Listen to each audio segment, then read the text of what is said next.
恐怖は敵であり味方でもある。ごめんね。あなたの言ってることがよくわからない。大丈夫。頑張って。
Concrete,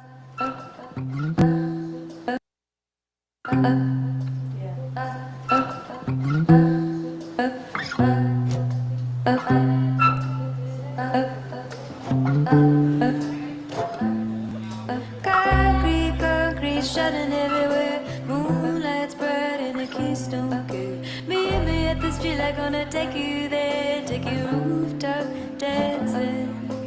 Welcome back into day 2 of the Misfits Market Expo 2025, downtown Jackson here at the Jackson Fairgrounds. I just saw some of the funniest stuff behind me. There's a booth that has reptiles and all kinds of critters. And the ladies' bathroom door is right behind my booth. And they had one of the big long critters out there. The lady walked out and did not expect that as she walked out the bathroom was to see this giant critter. Some sort of a lizard, an iguana. I don't know. It's black and white. It's huge. It was really funny. This lady had a bit of a startle. And I have to be honest, it made my morning. It's coming up on 11:30. Got a little later start. I wanted to see some of the market for myself, so I milled around, saw a little bit of the market, and hobnobbed with some friends. But we're back for day 2. We're going to be here till 5 o'clock. Again, at the Jackson Fairgrounds, the 2025 Misfits Market and Expo. Yesterday was a success. It was a blast. Had some great interviews. Really enjoyed the time that I had with everybody yesterday. And we've got a lot of great interviews coming up today. I've got a very special one, actually. A gentleman who only goes by the name Oil. O-I-L. Oil. He does a lot of the festivals around. His mom's a vendor here. I don't want to give too much away, but this gentleman, they do Ren fairs, things like that. But this gentleman doesn't speak. He wears a full mask, a full face setup, and he does not speak. They said, "Do you want to interview Oil?" I said, "Well, shit, yeah, I'll do that. I'll give it a shot." Like, by the way, he doesn't talk. Okay, well, if he doesn't talk, then how are we going to interview him? I'll figure this out. I'll come up with something to make this work. So I'm going to have Oil on here after a while, and that's going to be a whole lot of fun. If you want to be a part of the conversation, I'm not going to run the call line today, but I am doing the text line. That is 731-388-9080. And if you're a regular listener or watcher, you know that is the Misfits Market and Expo text line, call-in line. But we're here. We're finally here for it.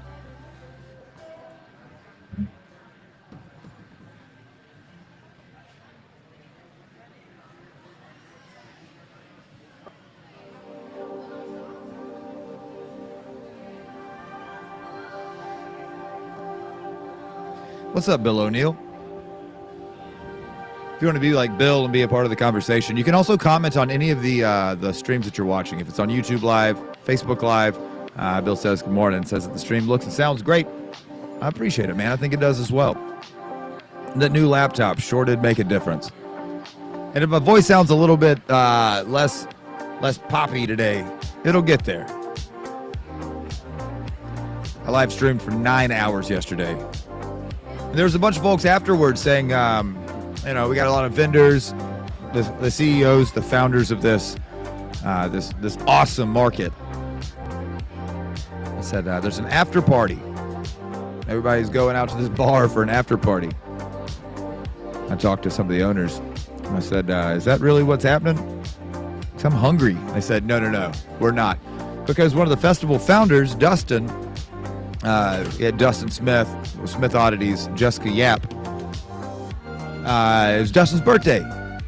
They said, no, we're going to go to the Waffle Home. And so we did. We went to the Waffle Home, let everybody else go out and be wild, crazy children. For those of us who worked this thing all day yesterday, hitting the bar didn't sound like a good idea. So we went to the Waffle House and descended upon that with a handful of folks, a bunch of us. We were a motley crew. They've got a new cheesesteak out there, actually. It was delicious. I enjoyed the heck out of that. It's like the patty melt, but with a cheesesteak. It was good.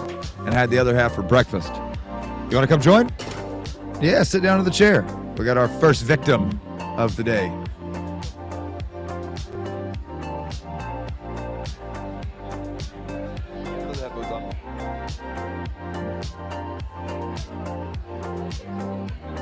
Join the world. It's a whole vibe, man. It seems like It's a whole vibe over here. I like to have that music, the background music, kind of deadens out some of this. See, I cut it all the way off. Yeah, all the Now we've people got are all the. back. But it's okay. That's okay. It's how it goes. What's your name, man? How are you? I'm Austin, man. How are you? Austin? Yeah. I'm Justin. I get called Austin all the time. And Hi. Dustin. I get called Justin because my last name's Jacobs, and then people read it. Oh, they Yeah, throw that's- the J onto the. Yeah. Yeah, I understand. Yeah, I'm Justin. I get Dustin, Austin. I got Rustin one time. Rustin. Rustin, which is a name, Yeah. sure, but the fuck's name Rustin? I've never met a Rustin, I but ain't never met a Rustin either. I've met a Rafie. like Raffi, like Raffe. Similar. Rafie? It was a PH. Oh shit, that's a spelling I've not heard of that name. Yeah. That's cool. That's cool. Here around town? No, this was actually in Branson, Missouri. That's some fancy Branson naming right there. Now that I don't know if they're from there. Well, he was from Hollister area. It's near Branson. I got you. So what do you think about the market so far? Is this your first time to be here? It's actually on the second. Oh, I see your shirt. Yep. I went last year for the first time. It was a lot of fun. Yeah, it was my first time last year. I had a good time. This year, we just got here like an hour ago, I want to say, Yep. and we've been down there mostly on that other side. But I wanted to come down here to the Devastation booth. Yeah. I actually.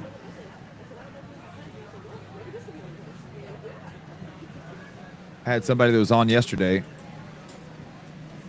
who gifted me a Metal Devastation ticket. Damn. Yeah, they bought it from the booth. I was like, I could have probably scored one of those for myself.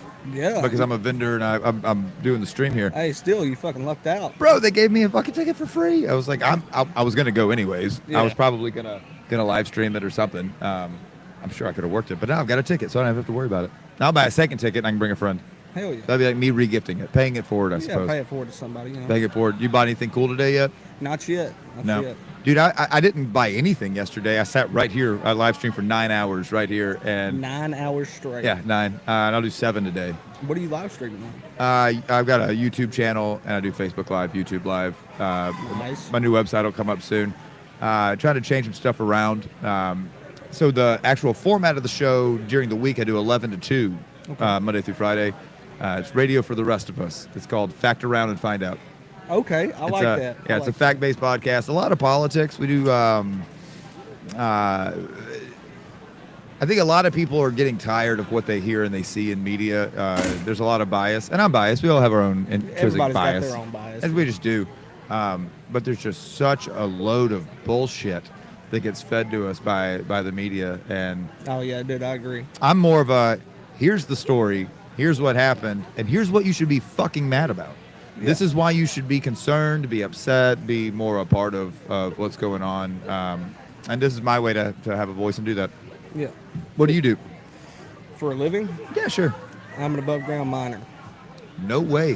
Do you like that? No. No. I like. my body is broken down at 22 years old. Yeah, I'm sure. That my back is shot. When did you start? How long you been doing this? Since I turned 18. Okay.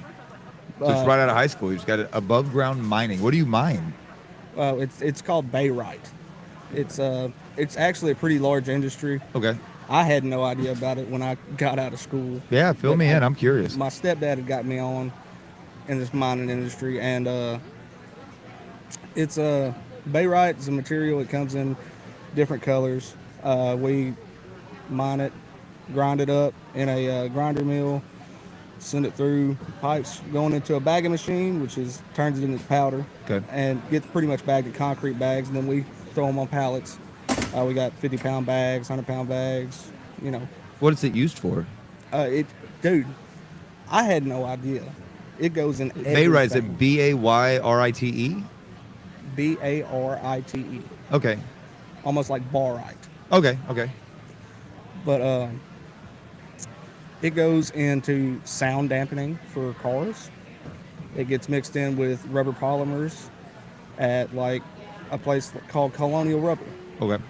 It gets mixed in there. They go into a lot of industries. We distribute to a basketball making company Is it like a thickening agent, or is it, what is it? I'm sure it does something for. That's a big dog. It is. There's a big unhappy dog there for a second.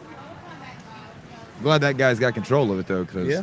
he's got a little choker collar on it too. Well, I'm not a huge fan not of a fan of those, No, I'm but- not either. But I Because if mean- your dog needs a choker collar, maybe don't bring it out in public. yeah, I look at it that way, but Yeah, I mean, I could understand certain instances sure. where you might need one, Yeah. but If you feel like you need to have one on to take your dog to a festival like this, Yeah, maybe I then wouldn't. don't take your dog to the your dog's festival. not tempered enough yet to be taken out No, with this many people. I 'Cause that agree. dog's gonna get overstimulated at some point. I'm a bit overstimulated. Dude, I'm gonna be honest. I was worried about sitting down here. My anxiety's up just a little bit. Yeah, dude, I'm super easy. I mean, I'm outgoing. I'll talk to anybody, but Right. this is a little different. It is different. I got a It's- microphone here. And Yeah, yeah. headphones. Yeah, it's fun. I do this for a living. I do this every day, and this is where I'm comfortable with the headphones on in my own world. If I ever want to, I can just like throw that vibe back on, Yeah. just be chilling. I love it. I love this kind of a I thing. mean, it's pretty comfortable.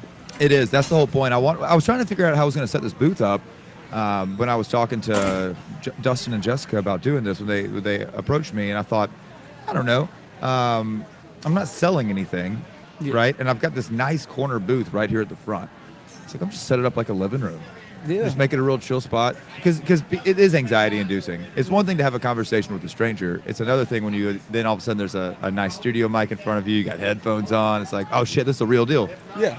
And it can make you nervous. I think that one thing I'm good at is de-escalating that nervousness. We're just talking, man. Yeah, we're just talking. It's easy breezy. So you've been doing above ground mining, Bayrite. Yes. I'm gonna have to look this up. I'm very curious. I like to learn, so I'm curious what all it does. Like, what's the? Because you say it makes you go to a powder, so there's got to be a reason why it needs to be in powdered form, obviously, to add it to other things. I'm curious. It does have to be able to get mixed, Okay. so it has to break down into these other polymers and plastics. And there's a basketball company, they use it.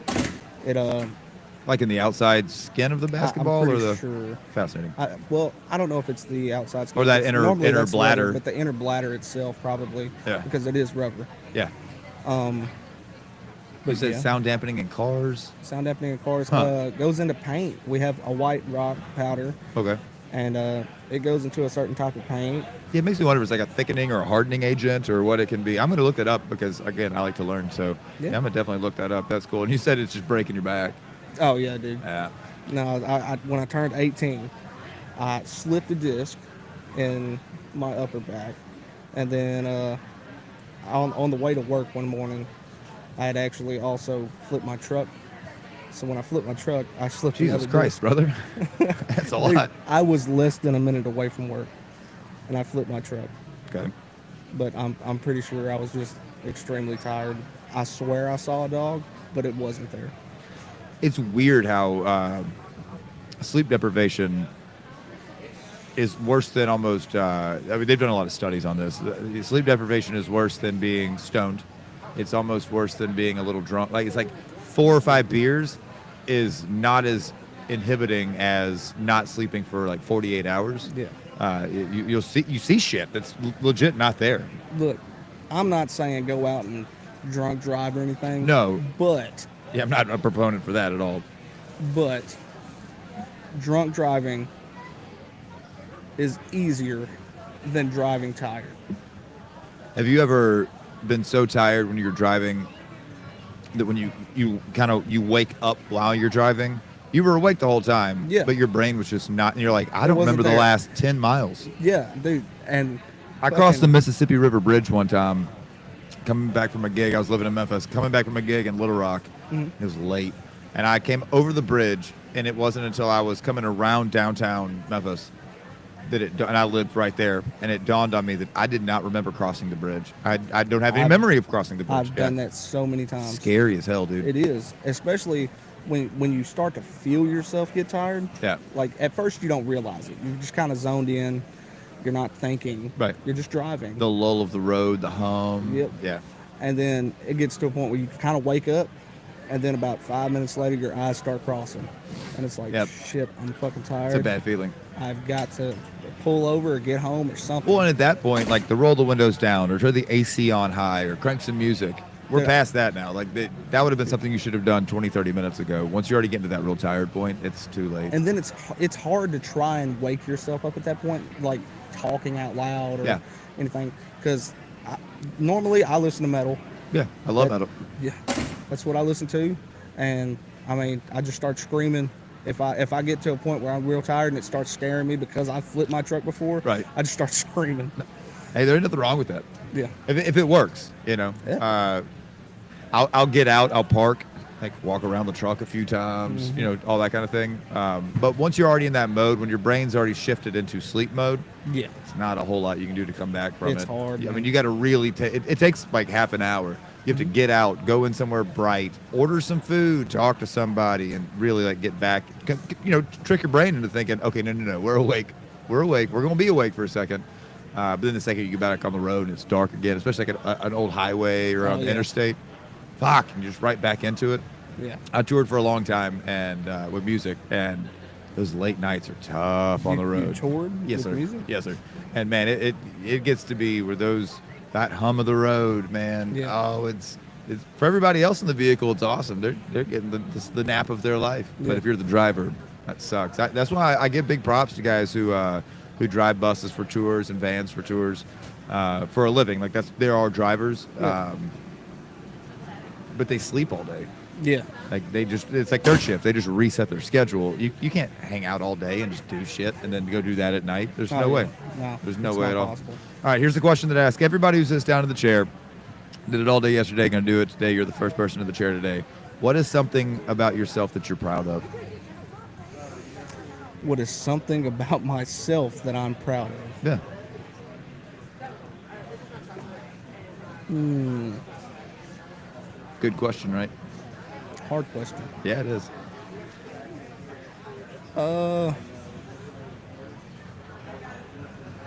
Being the person I am with the past that I've had.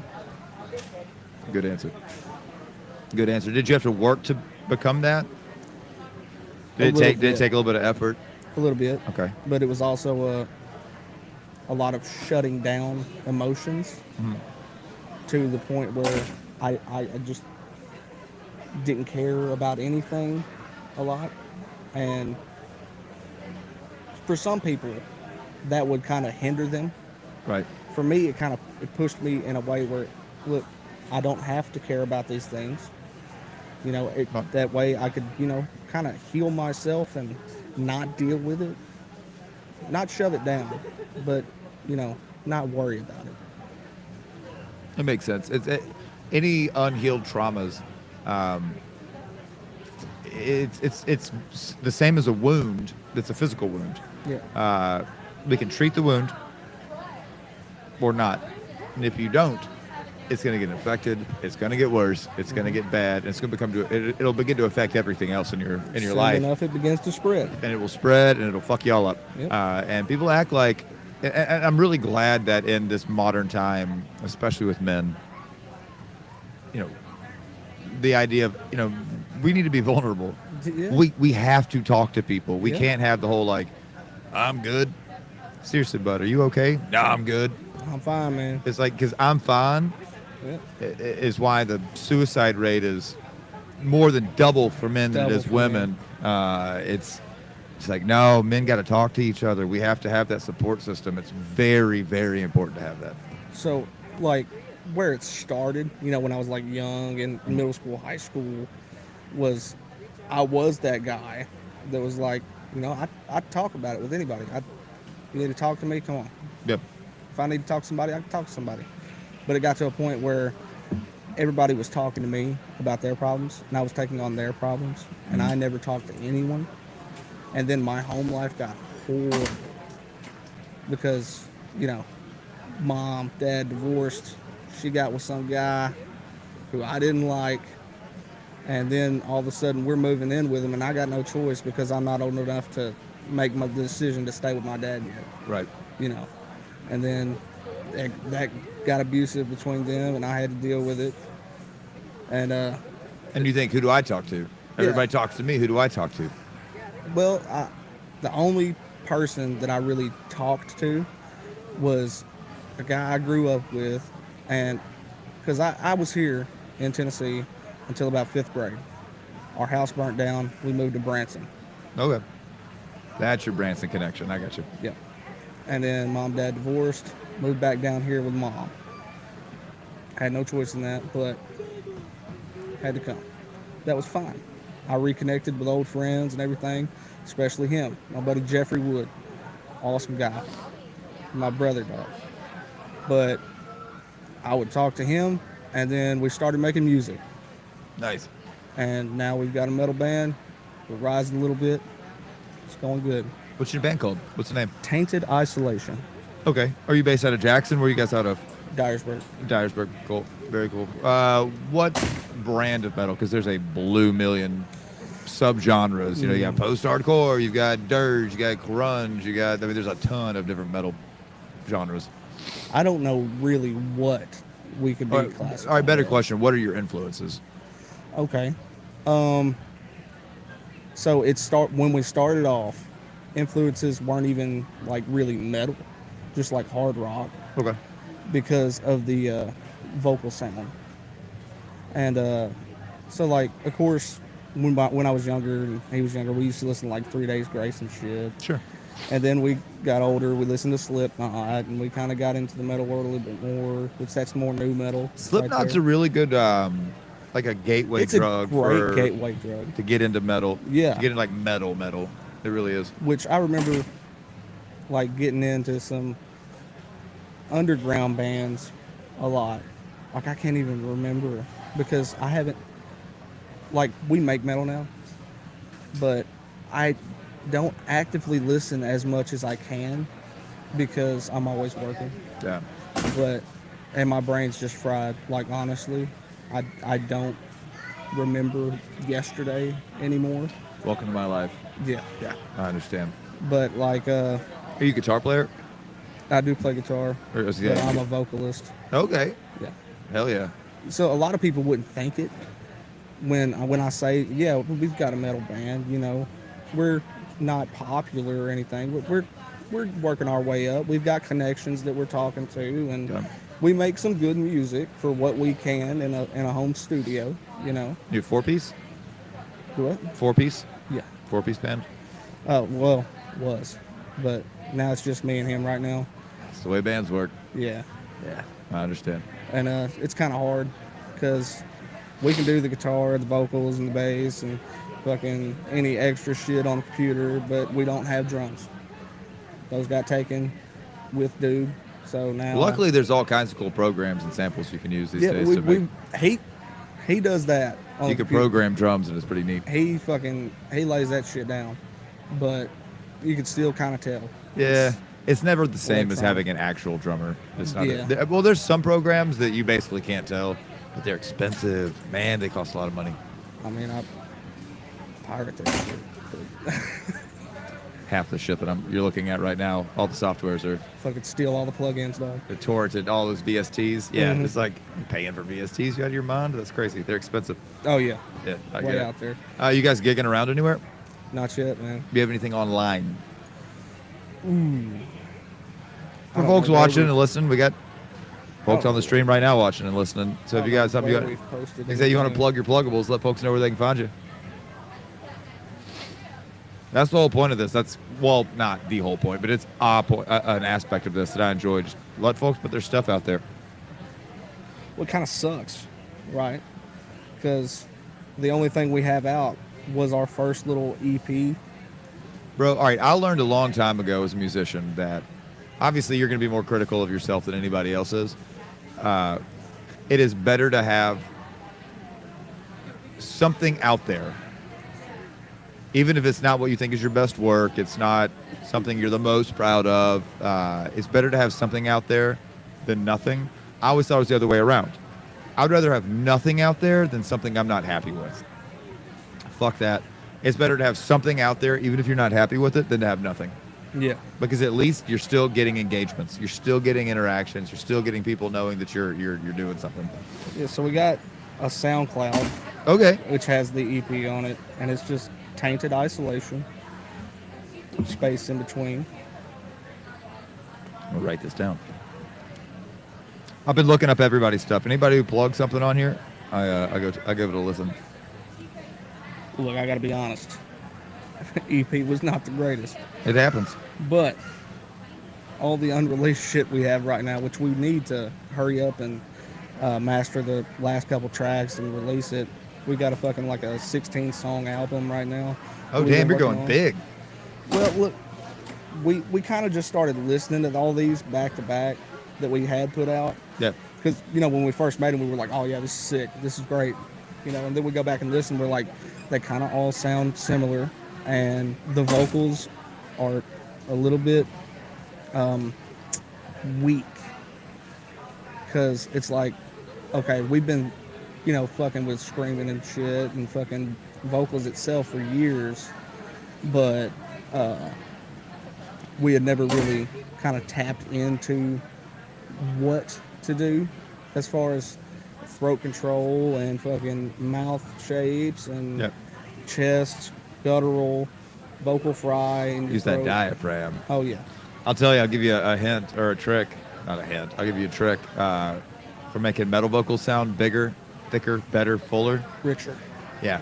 Dual compression, my brother in Christ. Yeah. Dual compression.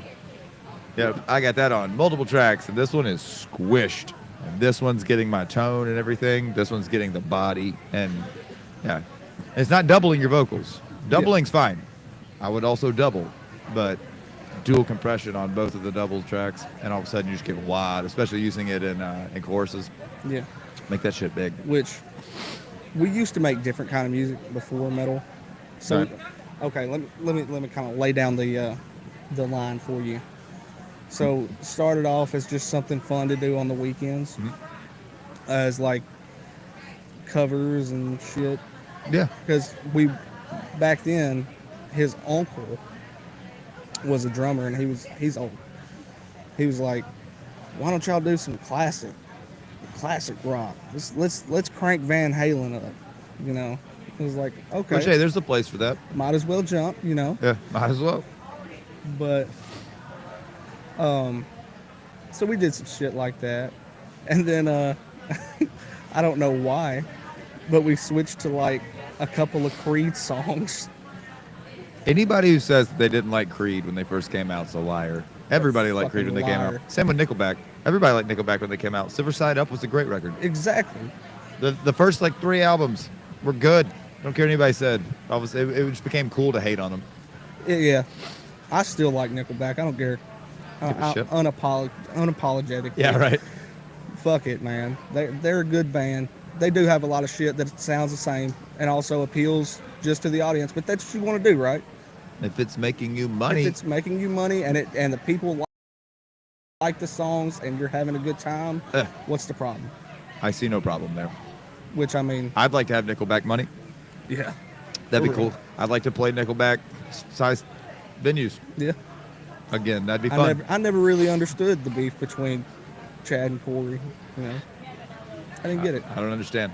Nah, but again, not my monkeys, not my circus. Yeah, Like yeah, I don't. for real. That's a them thing. But yeah, after we kind of did that for a little while, we quit doing that and switched over to, because he had a whole heartbreak he went through, and so he started listening to more like Lil Peep and all that shit, which, I mean, a lot of people do. Yeah. Yeah. And we started making music like that, and I still like it. I still go back and listen to those tracks sometimes. We took them all down that we had posted, but Yeah, I mean, you want to curate what you have out there, but you got to have something out there. yeah, because we put that EP on there with those, or like those were already on there, Yeah. and then we put that EP on there, and we were like, we should probably take this old stuff off of here Yeah. before someone listens to it and like, what are they doing? Or make a separate one just for that. Yeah, which, I mean, I've got all the underground Yeah. tracks for that on my phone. You can make a separate one for that and just market them separately. Yeah, but we stopped doing that because we kind of just got busy with life. I work all the time. He was working all the time, And then he was like, bro, what if we just switch? I was like, switch where? And he was like, what if we go a heavier route? I was like, okay, Why not? why not? You know? And of course, I had never really tried the vocal shit that hard to that extremity. No. Because I mean, I could sing, I can, you know, do normal shit, but then that was a challenge because he could he has a full sound to him. He's got a deeper, bassy kind of fucking, you know what I mean? Yeah. It's punchy, it's good. He could do that, but he can't go anywhere else. And I've always been the high guy when it came to that. And he was like, okay, well, now you have to do that in a different vocal way. Can you figure it out so that we can do this? And I was like, yeah, Give it a try. we could try. And then that first EP came out, and now we look back at it and we're like, ah, this is dog shit. And we have made so much better music. But it's a learning thing. You have to put out something. You have to record something so that you can see what you want to do differently. Yeah, In all honesty, I mean, that's the way that it works. yeah. At least that's how it's always been for me. No, we've really kind of figured things out for the most part. I mean, we're still learning everything. There's always going to be something to learn as far as it goes with it. There'll always be somebody better than you. There will always That's one thing be that I've somebody learned. better. There's always going to be somebody better than you at your genre, Yeah. at exactly what you do.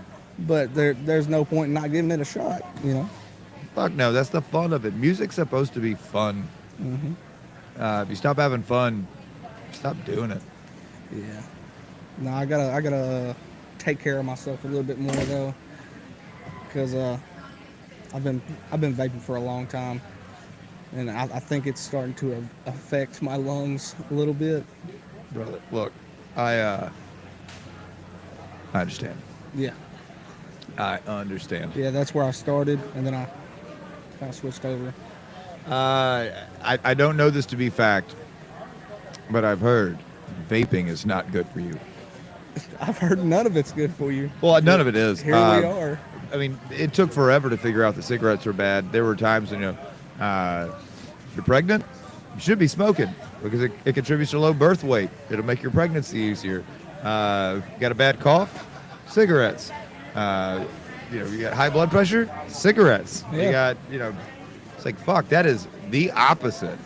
But we didn't know, the studies weren't there yet. Then we realized how bad it was. Whereas with vaping, we don't have a long enough time of study Yeah, we yet. don't. And they'll come out and be like, yeah, it makes your left ball fall off and it makes your earlobes long. Did and you know you could get popcorn lung from this? Right. Yeah. That's some real shit. Yeah. Yeah. But it's like, It's like all these heavy metals are in here. it will come out at some point in time that it is very bad. Yeah, so I had started out on like a pod system, which was great.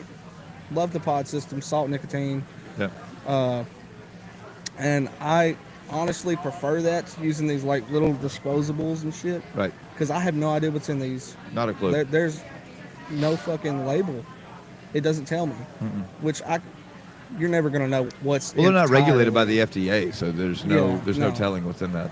And I mean, they literally just send these mass produced in fucking factories, and they sit there and they puff them to see if they work and send them out.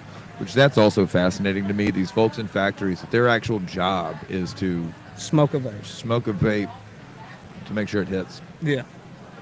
Those butt heads are going to die to death. I hope that Young. they're not inhaling, but at the same time, it's still absorbing through the mouth. Yeah, of course it is. It's getting in your yeah, it's definitely being absorbed. And that's crazy. Yeah. That's absolutely absurd that would be a job. Can you imagine the fucking head buzz you get from fucking working 10 hours at a factory? Well, of course. I think about the opposite of that. The other side of it is, can you imagine the headaches they have when they don't? It's like you have to be addicted to that. Yeah, Like, there's no you, way you that they're can't not. go home and not. You can't quit your job now. You're locked in there forever. You're using such high doses every fucking day. That'd be like if your job was to test one cigarette out of every pack off the assembly line God on an bless. 8-hour shift. You're like, Man, I got black lung, but I'm also highly addicted to nicotine. I get the shakes if I don't smoke for 30 minutes. Dude, that'd be. I watch that. I see Oh. like the how it's made videos and the goofy reels we see online. Yeah. And I didn't realize that somebody actually had to hit those. Yeah. Dude, there's got to be a way. I mean, actually, I figured it out as I went to say it. There is a way. There could be a machine that draws on every one of them to make sure they hit, but that would cost money. Yep. We would much rather just have this poor Chinese person Dude, destroy their whole mouth and lungs and body. that's the thing, man. $2 a day. These Let's go. companies don't want to spend fucking money to make shit better. Fuck them. Like, we, in my industry, we have those bags that we have to fill up with powder, put on a pallet. We stack quite a bit of them. Yep. We send a lot out. That's just our plant and the one in Texas. The rest of the plants have robots that do it for them. So you're not inhaling all the. Do y'all wear masks or respirators? We can, but we don't. Because you don't, because it's a pain in your ass. Well, I mean, you can barely breathe out of these fucking things. Like, they're heavy. Wait till you breathe all that stuff in for however many years, then see how hard it is to Well, breathe. see, it does contain trace amounts of silica, and you could get silicosis in your lungs, Not good. cancer, Oh yeah, it would be good. We're just waiting to see, our assistant plant manager's been there 21 years. Just waiting to see if he gets cancer. Who's the overall corporation? Who's the big dog in charge of all this? Simbar. Simbar Performance Resources. Who owns them? No idea. I wonder if it goes up the chain to like BlackRock or somebody like that. Probably it's like fucking BlackRock and Vanguard. Probably. They own everything. They Eat- own the housing market. Eat the rich. They own 85% of the S&P 500. I mean, Yeah, eat the rich. eat the rich. I am 100% on board. I was telling somebody the other day, they were like, "You seem like a liberal." I was like, "I'm not a liberal." They're like, "What are you?" I was like, "What I am would scare you. I think we need to bring the guillotine back. It ain't gonna take too many before they stop doing this goofy bullshit, or they go into their bunkers and they hide, because America's full of a bunch of temporarily embarrassed millionaires that say, well, I don't want to tax the rich because what about whenever I become a millionaire? I don't want to be taxed that way. Look, my brother in Christ, you're never going to be that wealthy. This is never going to affect you. That's the most stupid thing. But you know it's true, dude. You know that's exactly the mindset, because they have these powers that be in charge that tell them, they sell them on this dream. They sell them on this idea that one day when you're there, would you want to be taxed at this rate? It's like, dude, you make $80,000 as a combined household income. Do you think that this tax rate will ever fucking affect you? No, Dude, it won't. If I was that fucking rich, I'm not really gonna care. Well, from my point of view, If you have to being pay in $1 poor, million, say $1 million in taxes a year, do you know how much money you're making over and above that if your tax rate is $1 million a year? exactly. Come on. I would not be that concerned about it. Look, Here's your $1 million. Those taxes need to go to them, the rich.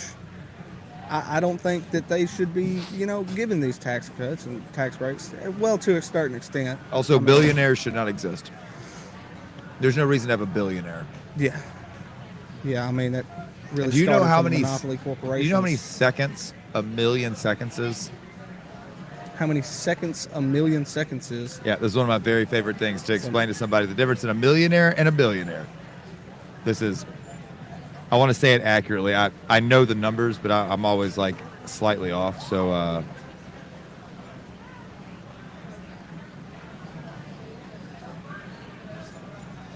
right. So a million seconds is 11 and a half days. Okay. A billion seconds is 32 fucking years. That's the difference in a million and a billion. 11 and a half days is a million seconds. 32 years is a billion seconds. So talking about someone's like, well, he's only a billionaire. No, dog. Whenever you get $999,999,999.99, you won capitalism. It's like, nah, buddy. That's fine. It's over. There's a dog park. We'll put a name on a bench for you. Be like, Austin won capitalism. And every dollar you make above that, you have to reinvest into your fucking community, because there's no reason to have a billion You're billion never dollars. gonna spend that much money. There's not in 5 lifetimes you couldn't spend that. Which they say, oh well, I could just give it all away. Well, Do it then. Do it. Then do it. Do it. You could fix you could be modern day Batman. You could be the dude that goes around You fixing can problems. rebuild Gotham. Come on now. Flint, Michigan still doesn't have clean water. Did you see where they opened up a fucking abandoned school and it was full of the fucking donated water? Yep. And that also happened to the hurricane victims in Florida Yep. and also here in Tennessee and in North Carolina. I don't know if it was a tax write-off. I'm not sure exactly what the scam was or why they did that, but yeah, they're finding like hordes of water, and we can look at it from like there might be a more innocent. I try to give credit, there might be a more innocent reason. It could possibly be because it got lost, it got reallocated, somebody didn't have the funding to get it. I don't know. I want to give human beings the benefit of the doubt. The other side of me is like, fuck that. That was all a lie. Y'all stole that That was shit. You took the planned. money. It was planned. Yeah. And I don't know if that was local government or if that was, federal. They could have been. They could have fumbled the bag in some way and fucked that up. I don't know. I mean, fuck FEMA, but No, not fuck FEMA. Fuck the way that FEMA's ran. I agree. FEMA and TEMA and all the other ones for statewide, but like FEMA is very important. FEMA actually doesn't do anything. FEMA's in charge of running what everybody else does. So I had the pleasure of interviewing some of the folks from TEMA, Tennessee Emergency Management, whenever Helene came through. And so we were having a conversation about what does FEMA actually do? Because the Trump administration and the GOP wanted to make a big stink about how they're turning away helpers. People are showing up to help and FEMA's turning them away and all that. Complete and utter horseshit. None of that was real. I talked to the guys on the ground who were right there. They said, no, we're not doing that. Now, we're not going to let Billy, Bob, and Sue Ann on their four-wheeler or their side-by-side go out into the woods because this is a disaster area. Now, when they get hurt, we're going to be looking for them. Yeah. So, like, there's things they can do, and we give them the resources and things like that. You're like, there's guys with private pilot's license and helicopter pilots trying to help look, and FEMA's telling them no. Well, yeah, because that's airspace that's being monitored so that they can have a search effort that is taken care of. And you throw a bunch of, like, jabronis like you and me ain't got no business out there in a helicopter looking for stuff. That causes problems. Yeah. FEMA in and of itself is a great organization that we are lucky to have. The way that money is allocated to them and the way that they are told what they can and can't do, that's the problem. Yeah. Yeah, the administrative side of it, that's the problem. Yeah, that's just what I mean. Yeah. They don't get run properly. It's not. We have these things in place to help things, and they do not get used the way they are supposed to be, and it fucks everybody else. Yeah. Which, Whereas if you could really snag a bunch of people locally, because who knows what more we need locally than folks who are living there already. Yep. They know, like the local emergency management. Madison County's got a great one. Madison County has a great emergency management system in place, but they can't do it on their own. They don't have the resources for like a major disaster, like a major hurricane outbreak, major earthquake with the San Andreas, or I'm sorry, the New Madrid Fault that's right here. If the New Madrid Fault gives away, we're fucked, dude. My city of Memphis will slide into the river. Exactly. There's a chance, like because it's built on a silt bed. The bluffs in the entire downtown, all the way up Union, Madison, Poplar Avenue, it's all the way about to the University of Memphis, back to the river, is all on a silt bed, which is good and bad. Small earthquakes don't really affect the city much because that silt allows it to kind of give and move. A big one, that silt shifts. It's gonna Every building's move gonna away fall. like it was never there. Like it was never there. And I would hate that because I love my city. I love Memphis. Memphis is like John Wayne toilet paper, man. Rough, tough, don't take shit off of nobody. I love it. Memphis is good until you get in the wrong part of town. Every town is the wrong part of town if you're being an asshole. Hey, you're not wrong there. Every town anywhere is a bad part of town if you're being a jabroni. I swear to you. If you're like, Memphis is scary, I'm like, Jackson's scary. Henderson's scary. Dyersburg's scary. If you're being a dick, Like if you're Yeah. doing dumb stuff, everywhere's a little scary. But I know what you mean. I mean, there are parts that could do better in Memphis, but I'll defend my city. I love Oh, Memphis. yeah. I love Memphis very much. Dude, Dyersburg's not any better. Dyersburg's weird. I'm just gonna take the opportunity here to say it out loud. Dyersburg's weird. What you mean? Uh, Don't worry, I have no loyalty. no, to I the city. understand. Dyersburg has this mindset of like they want to be big. Yes. Okay. They want to act like they got big city problems. I'm glad you said But they this. don't. And if they would focus on the smaller city problems that they actually have, maybe they could be in a position one day to have bigger city problems. But they don't. So quit acting like you're somebody They're big. trying to build all this shit right now. Mm-hmm. We don't have the fucking space for it. You can't keep your mall, and Jackson's a prime example. I mean, malls are on their way out. That's not the city's fault. I mean, the online stores are ruining malls and mom and pops. But like, your mall fell apart long before Old Hickory did here, long before Oak Court in Memphis. Like, that mall's a joke. But people keep trying to invest money. The city wants to invest money into projects like that. It's like, what are y'all doing? But yeah, they're trying to build all kinds of goofy shit out there that makes no sense. We're getting a fucking Aldi's with a Zaxby's and Chipotle connected, and we got a Dunkin', and now they're trying to make a It's always fast. Wingstop It's over fast there. food chains. And we don't need all this fucking food. No.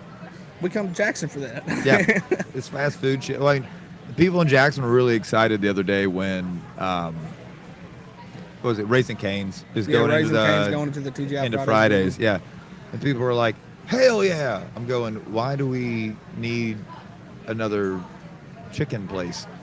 Yeah. Like, it might be locally owned. I'm like, it might be locally franchised, Yeah. but it's still, that money's still going to our corporate going. overlords. Yeah. You know, it's a corporate shill. It's like, we don't need that. Like, support local. That's why I love this. Yesterday, actually, the 29th of March was small business. It was Mom and Pop Business Day, National Mom and Pop Day, which was cool because the first day of the festival was on that. But I mean, everybody in here is mom and pops. Yeah. This is all small business. Support this stuff, man. This is the move if you want your community to grow, because this money gets reinvested back into the community. Yeah. I don't care if you own a franchise. That's fine. The Chick-fil-A is a franchise. Okay. So some of that money does stay in the community.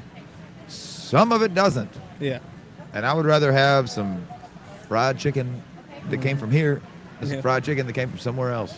I don't know. That's me. I'll get on that soapbox. Yeah, no, Dyersburg's weird. The people in Dyersburg, and I have some dear friends, lifelong friends that I love. I got family in Dyersburg. Our family reunion last year was in Dyersburg. And those people are weird. That part of my family that lives up there is strange. He's got this big city mindset. I don't understand. Why do y'all do that? I don't I was gonna say, ask you me. tell me. You live up there. Look, dude, we've been begging them to fix the fucking roads for years. Dude, y'all's roads are hot trash. Horrible. It's bad. They're so fucking bad, dude. It's as bad as Memphis. I mean, they're like Memphis roads. Yeah. They really are. And Memphis got some bad roads, dude. Dude, But we- like, they're bad. Do you know who Sylvester is? I guess I don't. I don't know his last name. No one really does. I was a man of mystery. He is a man of mystery, but Sylvester, he's Holy shit!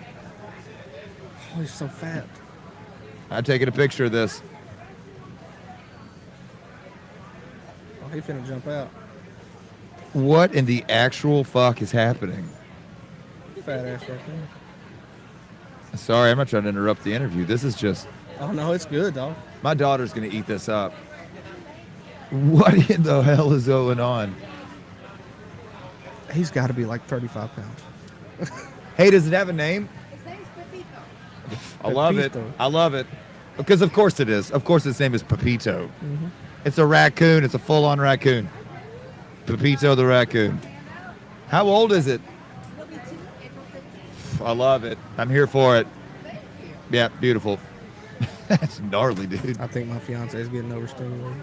I understand. Hey, I enjoyed the conversation, brother. Ah, don't cut me off now. No, I was gonna say she's overstimulated. She ain't come sit over here. She ain't gotta. Hey, baby. You can come sit over there. You're not on camera. Man, the Pepito over here is like taking over the show. You seem a little overstimulated over there. It happens. It happens. Oh, I just noticed you have a Motley Crue shirt on. Yeah. That's old school Motley Crue too. Shout at the devil. Let's go. Hell yeah. Have some wild people doing some wild shit. Yeah, I mean, fucking that movie, what was it called? The Dirt? Is that what it was called? Was it called The Dirt? That's Yeah. right. Yeah. It only covered like half their shit. It was not. They did. Yeah. Yeah. It wasn't even extreme as it really was. The fact that they all survived for as long as, lived through that nonsense. Yeah, I mean, and Tommy Lee's, he's still good. There is no way he should be alive. I mean, He's overlooked in the way that like Keith Richards will be alive after the like nuclear holocaust. It'll be like cockroaches and Keith Richards. I honestly believe that he gets overlooked as well. He should be on that list. yeah.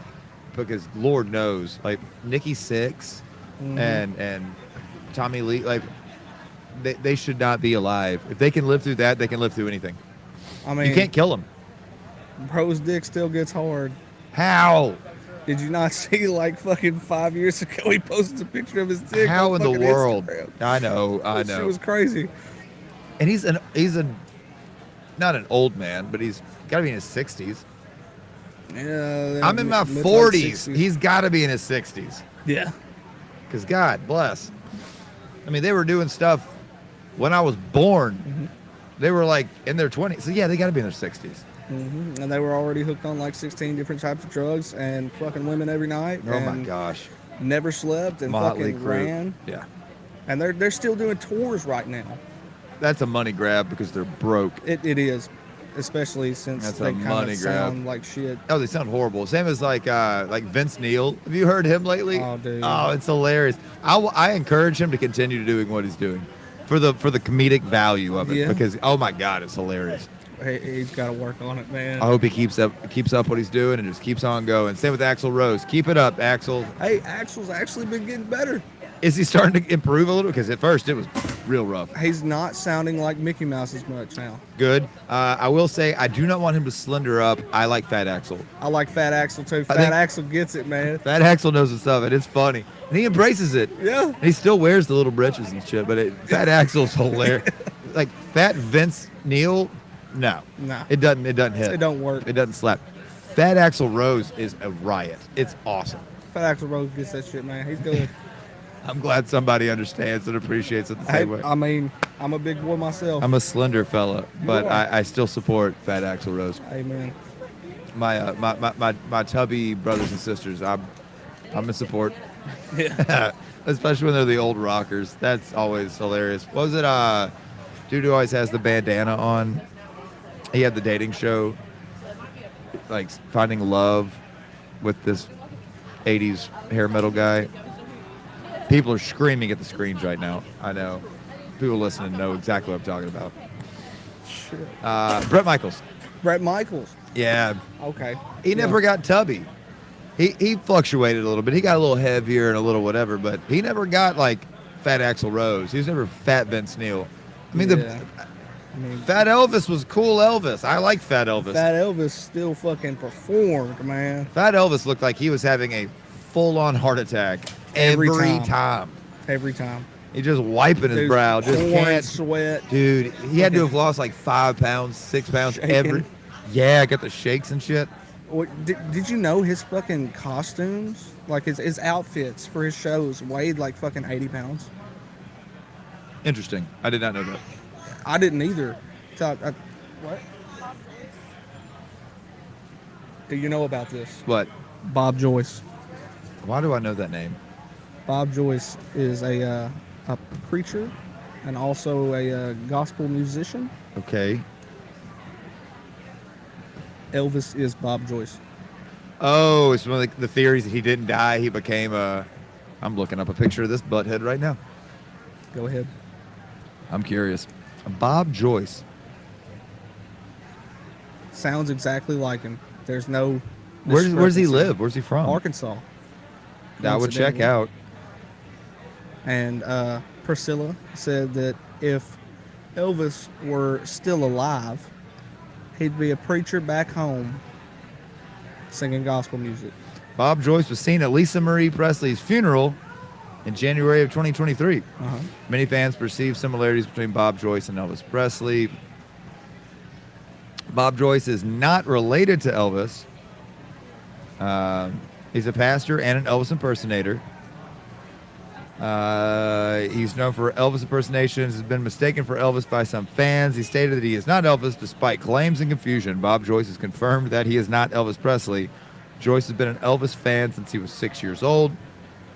He refutes the claims that he is Elvis. He's fucking lying. I love it. So there was many things, right? He's supposed to be like 60 something, whatever. Elvis would be like Damn, they do look a lot alike. 80 something.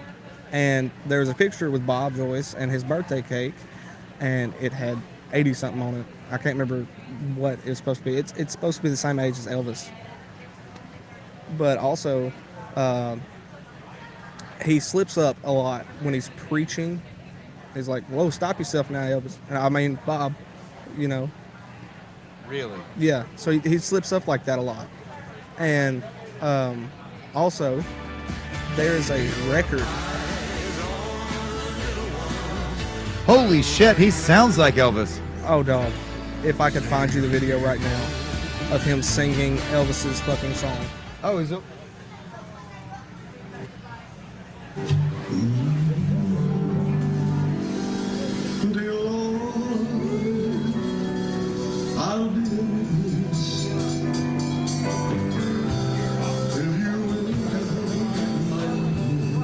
All right, the thing is, if this guy's Elvis,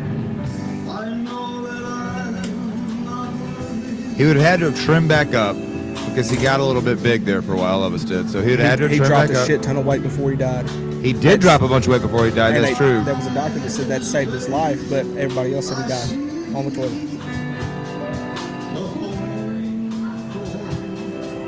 There was another thing about Elvis.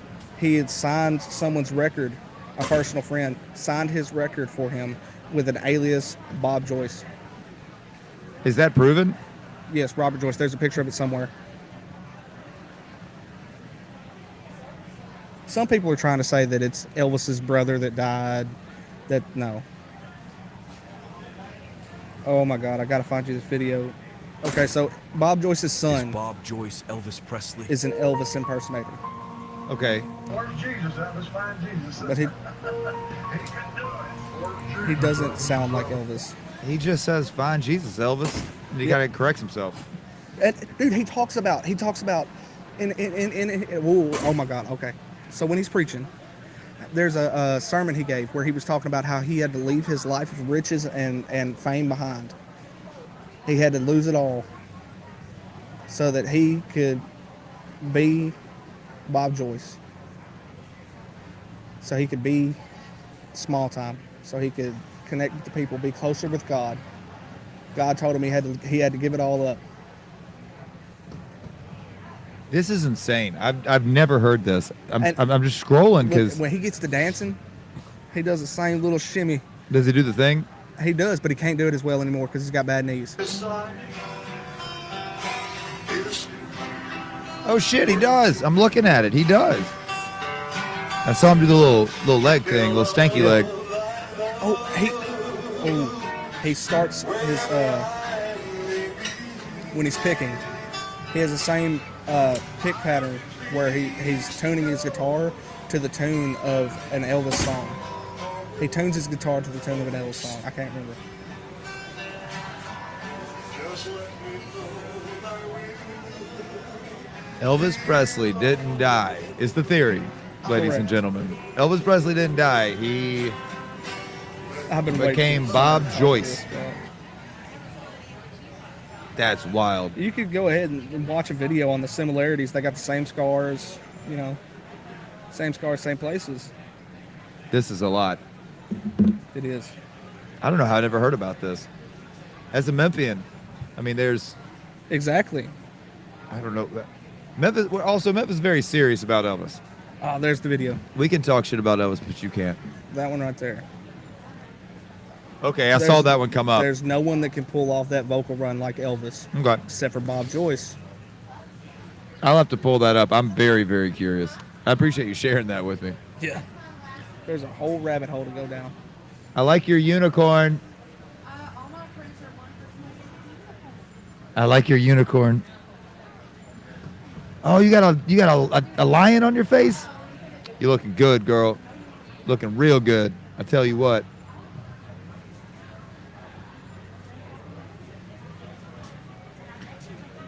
You got kids? No, not yet. We will in the future. I love understand. kids. Yeah, I'm a proud daddy myself, so yeah. Dude, I want a girl so bad. Yeah, I'm a girl dad. I love it. I want a girl. I so wasn't bad. really picky. I didn't care one way or the other. I guess there's that side of me that I thought I just wanted a boy. Yeah. I'm a dude. Just want a little dude to, Yeah. to fool with or whatever. I want a boy, but I'd love to have a little girl, man. As long as they're healthy and all that's what's important. And we were told we were going to have a boy, and then at the 11th hour they said we got that wrong. That you're gonna have a girl. Like, okay, so we had a daughter, and I love it. I love having a little girl. They're so sweet, and she's mean as a snake. I love mean little girl, but so sweet, like real gentle and kind and mean. I love it. I'm like, God, you are just like your mother. You're like every woman I've ever dated. Real sweet and meaner than shit. And it works. I see you looking at your lady over here. Yeah. You're real sweet. You're Sweet as mean can be, yeah, but mean as shit. mean as shit. And I love that. Yeah. I love that. All right, I got to take a break. I appreciate you hanging out, Austin. All right, man. I appreciate you. Absolutely, dude. Absolutely. I'll give some other people the chance to talk now. Man, I appreciate it. Now I got to look up Bob Joyce and find out more about that. Dude, go down the rabbit I hole. promise you I will. I promise you I will. Y'all enjoy the market. Have a good day, man. You too, brother. You too. It's just that easy to be a part of the conversation, y'all. 2025 Misfits Market and Expo. We're at the Jackson Fairgrounds, just south of downtown Jackson. Stop by, say hey. We're just going to be chilling. I got a whole lot more coming up for you. Coming up on 1223. Got some, here, hold on a second. Yep, factor around and find out. Yeah, you got it, bud. I got some weather I'm going to look at here shortly because we do have some stuff coming our way, and I want to make sure that everybody has an opportunity to know what's going on. We have David Vince popped in saying hello. Appreciate that, David. All right, we'll take a quick break. Be right back.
Welcome back into Factor On and Find Out. Justin White here with you from the 2025 Misfits Market and Expo.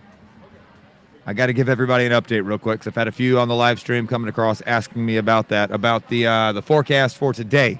If it's going to be a problem to come out here, if it's going to be an issue, it won't. The weather that's going to come through later on this evening is not going to affect us during the daytime hours. It looks like it's going to be a little bit later on in the evening when it comes through, but there is a new update. I was sitting there looking at it earlier. They've updated the radar. They've updated the tornado threat. They've updated the wind threat and the hail threat.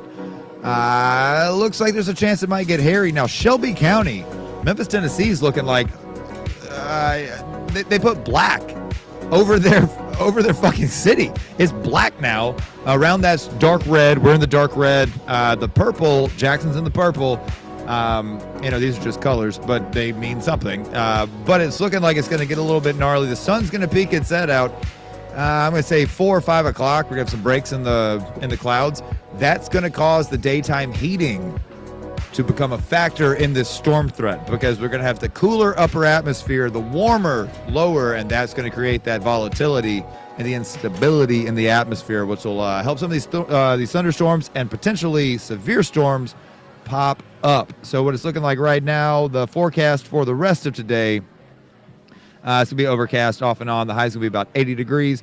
The winds are picking up a little bit here and there out of the south-southwest, 10 to 20 miles an hour. But for this evening, scattered and strong thunderstorms, damaging wind, large hail, and possibly a nadir with some of these storms. Low's only about 52. The winds will be 10 to 15 miles an hour, some stronger gusts. Wind is not really the issue with the storm that's coming our way. Wind is not going to play as big of a factor in this, but there is a chance for some hail and a nader or two around. So we all know how this works. If you live in a trailer, they say go get in a ditch. If I lived in a trailer, I can assure you one thing. I'm not getting in a ditch. I'm going to ride it out. I will get under my trailer. Right, Ole? I'm going to get under my trailer, but I'm not getting in a ditch. Not doing that. I have a very special guest with me right now. It's our friend Oil. Your friendly neighbor Oil is what his card says right here. It's OIL. Oil is kind of famous. I feel honored to have this gentleman on the live stream and on the show today. Does Ren fairs, does all kinds of things, goes to these festivals. His mom has a great booth, Drowsy Sloth. They do cadavers, jewelry, and more. You can find them on Instagram, Facebook, and TikTok. Go check them out, see what they have, what wares they're hawking. They got them up here today at the 2025 Misfits Market and Expo. So what's funny about this interview, I got approached yesterday by the CEOs, the founders, and the masterminds behind the Misfits Market. That would be Dustin Smith and Jessica Yap, and they said, it was after hours now, Old. This is after everybody cleared out here last night. And they came up to me and they said, you know the guy in the hood with the mask? I said, yeah, I've seen him a couple times around. Everybody knows who that guy is. They're like, his name's Ol. Would you do an interview? I said, I'd be happy to do an interview with Ol. They said, now you have to understand, he doesn't talk. I was like, wait, what? This man doesn't talk? Like at all? They said, no, he does not speak. They said, so you're going to do an audio interview with a gentleman who does not speak. And I said, all right, fuck it, let's go. I'm here for this because, I mean, I've interviewed everybody from Governor Bill Lee and Senator Marsha Blackburn all the way to the TEMA and FEMA response teams from Helene when it came through. I've had some big interviews, my man. Tons of interviews. Politicians are really good at saying a lot and not say anything at the same time. Talk a lot but not say anything. I think this will actually be more fun because, you know, at least I'm going into this, I know you're not going to say anything. It's going to be how it works. So I got Ol with me. First off, how the fuck are you this Sunday? You doing good?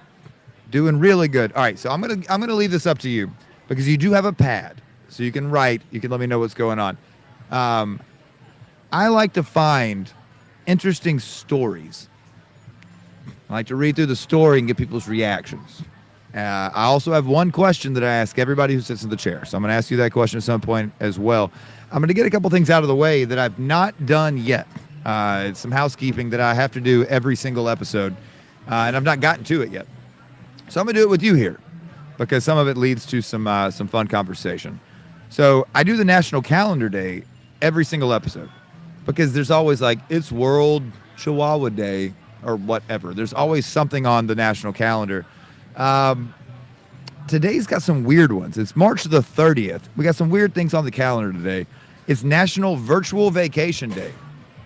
Now, Ol, I'll be honest with you, brother. I think that's a bunch of bullshit. That's called Look at YouTube, right? That's Look at YouTube Day. That's, hey, let's just look at places we could go, but we're not there. Now, they have recently done a 360 model of the pyramids of Giza. You into that stuff? Like Egyptian, like the history and all. You can go through the main, Jesus Christ, the pyramids. You can go through the pyramids and told you I got them right here. Yes. You can go through the pyramids, 360 views all the way through it. So but is that a virtual vacation? I don't consider that a vacation. You a vacation guy? You like going on vacation? Nah, kind of hit or miss on you for that. Look, here's the thing. I guess the question would be, when you go on vacation, do you stay in character? No, because it's anonymous. You're on vacation, nobody knows. I was told that pretty much the only people who know your face and have heard you talk, live with you, or around you. Is that right? How long have you been doing this? How long has this been your shtick? You can write it down. That's fine. Because I was curious, because that's when you commit to the bit this strong. I mean, gee, a year, only a year. Okay. What made you want to assume this level of anonymity? Because, you know, for some people, while you're riding, like for me, you and I are polar opposites.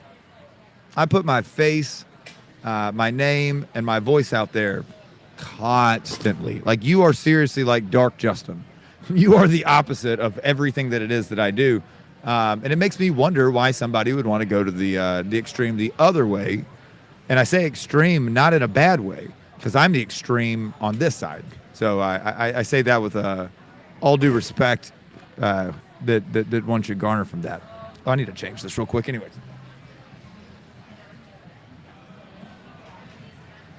And leave it to me to ask a long-form question to a gentleman who doesn't speak.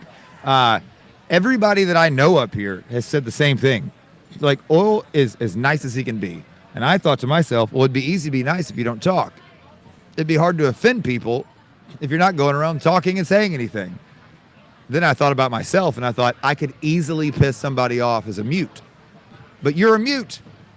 You don't speak. So doing an interview with somebody who legitimately doesn't talk, that's your whole shtick. They were like, how are you going to do this? You're lucky, because I woke up clear-headed today, Oil, and I said, I'm not going to do what my plan was. The plan was I was going to do an entire segment on white supremacy, and I was going to say, but you understand.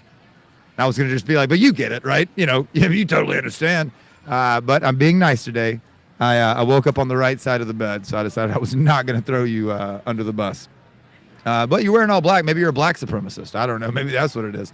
I've seen your mother, so I assume you're not a black or African American. I know that much.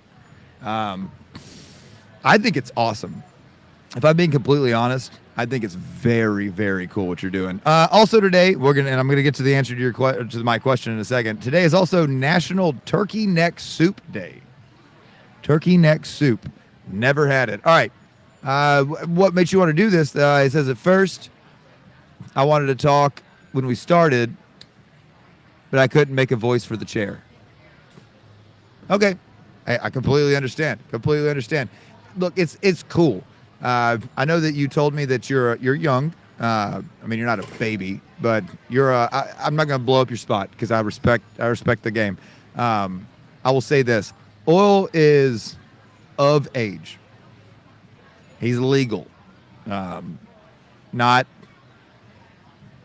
all the way. He can enlist in the military. He is old enough to be in the military. I will put it that way.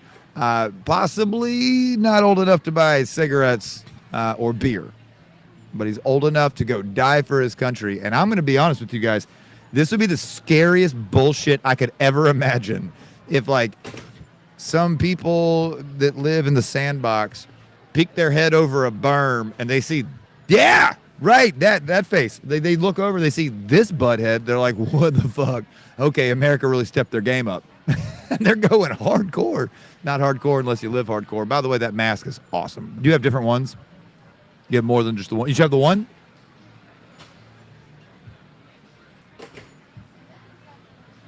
This man commits to the bit.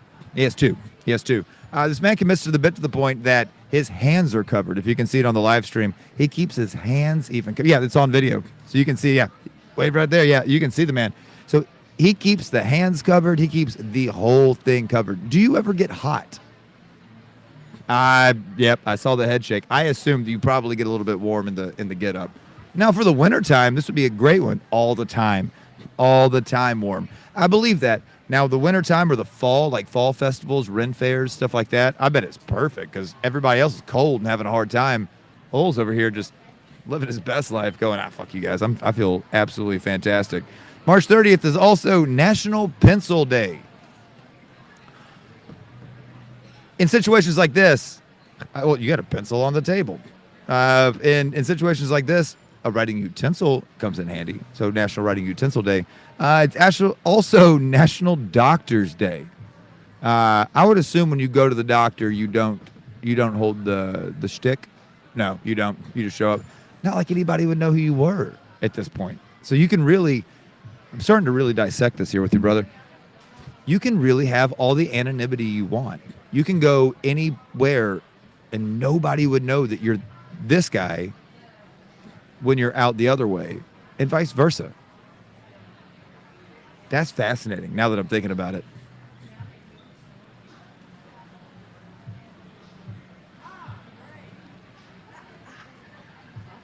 Oh, yeah. He says I could go to the Ren Fair and nobody would know. Or you can go, like, say it's a 3-day Ren Fair. You could go one day just regular, just not with the get up on. Enjoy yourself, have a big time, and then go the next day all the way decked out, and nobody would know. That's fascinating. You've really you've hacked the game. You figured out the game. I need to start doing this. But there's only one hole. If I started doing it, it wouldn't work. I would talk also. I can't. I can't not talk. What's up, dude? What are you looking at? No.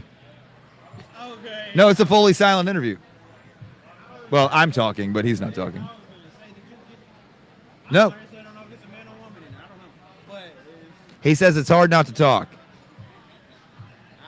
trust me, I understand. I believe that. I'm a talker. I couldn't do it, dude. I was saying this is like Dark Justin. He's the opposite of me. Yeah. Covers his face, doesn't talk. I'm the opposite of that. All I do is put my face, my name, and my voice out there all the time. Stop. I'm like, is he really talking?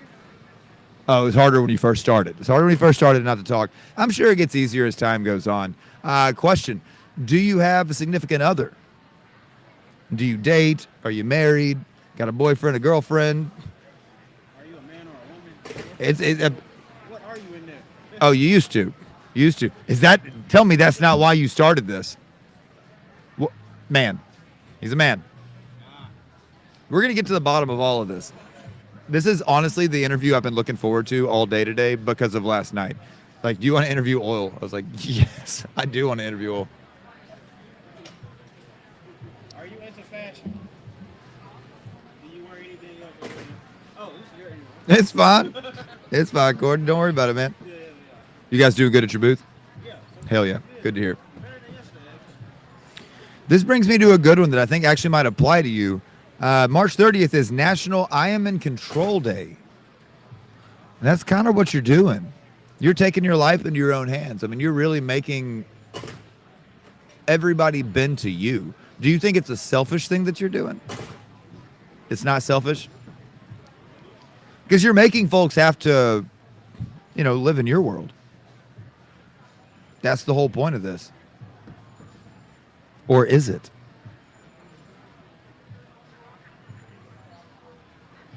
But yes, today is National I Am in Control Day. The man's writing. Okay, I just keep my face and voice secret. Are you online? Do you have like an online presence? For this persona, do you have an online presence? You do? Yeah. Because I see you have a business card. I just stuck it somewhere. Oh, there. So you have business cards. So you have like a moniker. You've got the whole thing, the shtick you've put together for yourself. Because, in regular society, this would not be considered what people think was friendly. But for those of us in this kind of a scene, everything's on the table. Nothing's off limits. And it tests other people. So, like, when you go to the grocery store, say, do you do the whole thing? No, you don't. You only do it when you go out to events, for the most part? Okay. And you say, because people you live with, all of them, they obviously know your voice. Do you talk? All right, so when you leave here, do you talk your ass off for like an hour to get it out of your system? Kind of a little column A, a little column B.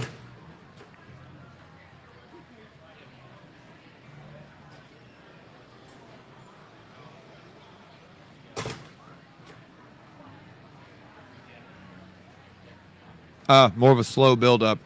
Well, yeah, I guess because you're in the habit of not talking, so it takes a moment to kind of get back worked up. And yeah, dude, I would have to step out back every 15 minutes and just scream. I would have to. It would drive me absolutely bananas. I could do it for like a day. If I knew that I had my day, I could do it for a day, but that'd be about the extent of it. So you've been doing it for about a year. What made you want to embody like the utmost anonymity? Was there something that triggered it? Was it just an idea you had one day and you thought, I'm gonna try it out, test the waters and see if it was cool? I also think that it'd be really cool if you just did this like 24/7, other than when you were at home. Like that I could be at the Kroger and look over, just kind of wanted to. Just kind of a thought you had. And did you see somebody else doing this that made you want to, or is it your own idea? It's just your idea all at once on yourself. Man, that's cool as hell. And it is a lot of commitment. It is a lot of commitment. How many festivals, expos do you do a year? How many would you say is it? Because you say Ren fairs. This is like multiple Ren fairs and multiple markets. Yeah. All around, just mainly like the Southeast and all that area, I'm sure. But it's multiple. Do you like it? It makes you happy? I mean, there's so many people who couldn't do this, brother. I mean, could not. Like I said, myself included. I could do it for like half a day, but that would be the extent of my ability. And you wear a lot of black. You got the large hood, almost like an Undertaker vibe or Death, like the what I forget what they call that. But yeah, like the Grim Reaper. You got like the Grim Reaper vibe going on. And I'm waiting for your other answer. Even the people who drove you here have not seen your face. Oh, so you get in the vehicle like this. I love the commitment to the bit, brother. I really do. In your life at home, just your everyday or like going around everyday life, are you into wearing a lot of black? Is that your thing? You typically are kind of like that aesthetic, or you? I love black. I wear black all the damn time. But would somebody ever catch you out, say, in like a tie-dye tank top? Would that be something that would be on your radar? No, maybe. It's kind of hit or miss for you. Because in the summertime, depends. Yeah, because in the summertime, dude, I rock tie-dye tank tops and little like Daisy Duke shorts. And then in the wintertime, it's just black on black on black on black. I like the dark aesthetic. I really do. How long has your mom been doing the drowsy sloth?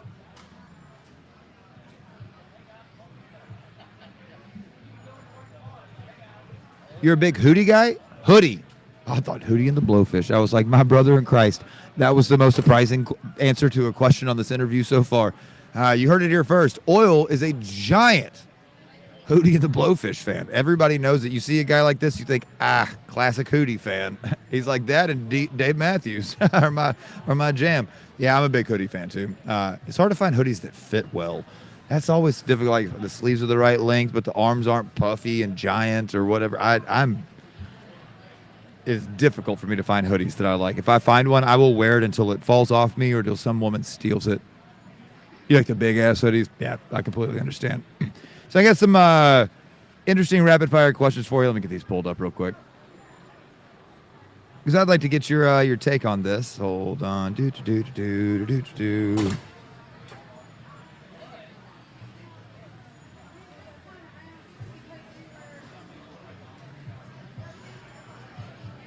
I like this format because it's easier to sit and like Dead Space isn't a big deal because it's not live radio. It's live streaming, and you can actually have the break for a second. I enjoyed that. I pulled this up last night, and I was like, this would be fun. All right. These are some fun facts that sound fake. Some are true, some are not. I'm going to ask you, and you're going to tell me if you think this is a real fact or if it's fake. So we're going to go real or fiction on this one. Oh. Netflix was founded a year before Google. True or false? Fact or fiction? Netflix was founded before Google. Google's been around a long time. And Netflix was originally a mail-in service. So you're saying true? Absolutely true. Netflix was founded a year before Google. True or false? Frederick Bauer, the inventor of the Pringles can, not the chips, just the can, is buried inside of a Pringles can. That is also true.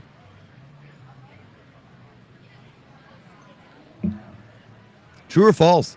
The man who invented Match.com lost his wife to someone she met on Match.com. You already knew that one. He lost his wife to someone she met on Match.com.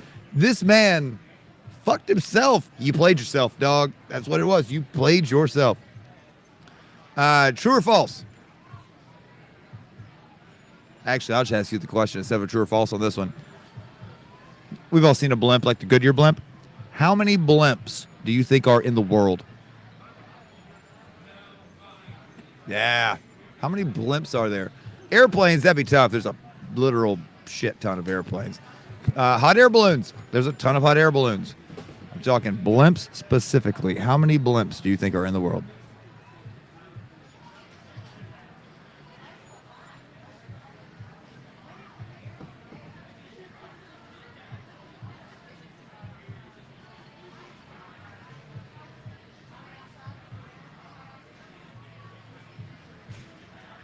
Somewhere around 50? 25. So you're close. 25 blimps in the world. That's it. Blimps got to be expensive as hell, dude. Like, it's not like you could just throw a blimp together. Also, I wonder what the rules are on how you get a license to pilot a blimp, right? Like, I know that if you want to pilot a helicopter, there's a couple ways to do it, but the standard way is that you have to get your fixed wing license first. You have to be a pilot, like an airplane fixed wing pilot first, and then you can become a helicopter pilot. Now, there are schools where you can go straight in and be a helicopter pilot, but that's normally the way. How the fuck do you become a blimp pilot? Same with hot air balloons, dog. How do you become a hot air balloon? Like, that might be your thing. You should do hot air balloon weddings like this. Never talk. Scare the hell out of every single person. I would do that. If I found a woman cool enough to be like, I would let oil marry you on a hot air balloon, I think I'd be in love. I think I'd have found the woman for me. Absolutely would. All right, up next. True or false? If you have $10 in your pocket and no debt, you have no debt, you have $10 in your pocket, you have more wealth. That's not even true or false. I'm going to give it to you differently. $10 in your pocket, no debts whatsoever. You officially have more wealth than what percent of Americans?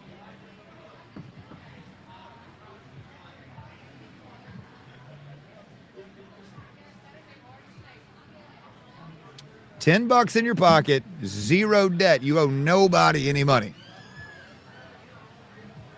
What percentage of Americans do you have more money than? 25%. You said 60%? 25%. You have more money. That was wrong. Yeah, 25% of Americans, because we're doing good. Yep, you got it right. You got it right, 25%. Up next. Who were high heels originally invented for? Men or women?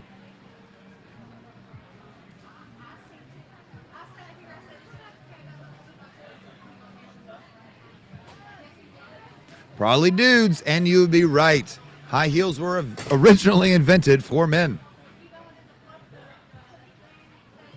Here's one that's just a random fact. A garden snail, like a typical garden snail, has 14,000 teeth. I didn't even know they had teeth. I thought that was like an osmosis thing. I thought they just rolled over stuff and absorbed it or some shit. That's what I thought. I had no idea. 14,000 fucking teeth? That's absolutely absurd. All right. How many escalators do you think are in the entire state of Wyoming? I know, it's random as fuck, dog. This is what you signed up for. You decided you want to do an interview as a mute, so this is what the questions you get. I'll say this. I'll give you a hint. It is very low. It is a very low number. How many escalators in the... All right, so first off, let's think about it. Wyoming is a rural state. There's not much shit in Wyoming. Let's say there might be a handful of malls. Let's say there's probably 15 or less like malls in Wyoming. You see like Cheyenne. You've got a handful of the bigger cities. Okay, we're going to work through this together. I'm giving you every chance to get this right. Most of those would be one-story malls. They're strip malls because they're not big cities. So let's say there's not many two-story malls in Wyoming. Some of those might have stairs. You know, they might not have. All right. The number is less than 10. How many? Yes, in the entire state of Wyoming. How many escalators? This could be in government building, federal buildings, everything. All buildings. How many escalators are in the state of Wyoming? 7? 2. Yeah, dude. There are 2 escalators in the entire state of Wyoming. Yep. Boom. Right there. That's the facts. That's weird as hell. This is from explainingtheuniverse.com, by the way. I love explaining the universe. It's they throw some facts out there. All right. Another one that I thought was fun because I was trying to figure out how I was going to do an interview with a man that doesn't speak. I want to know what you think.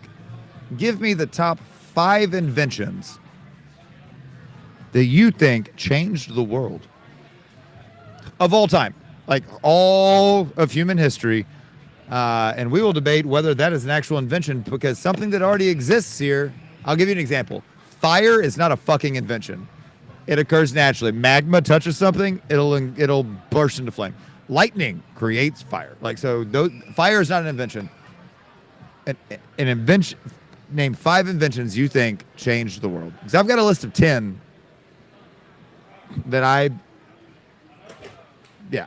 The only other stipulation I would say is, so what counts as an invention that changed the world? Like, all right, great example. The microwave. You can't say that's an invention that changed the world because without it, you still have a stove.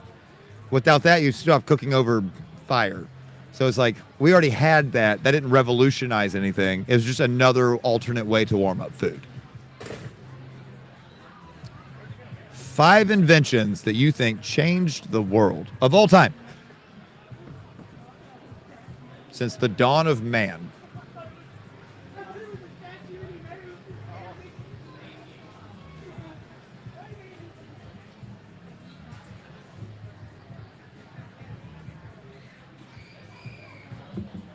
We had this conversation last night with Dustin and Jessica.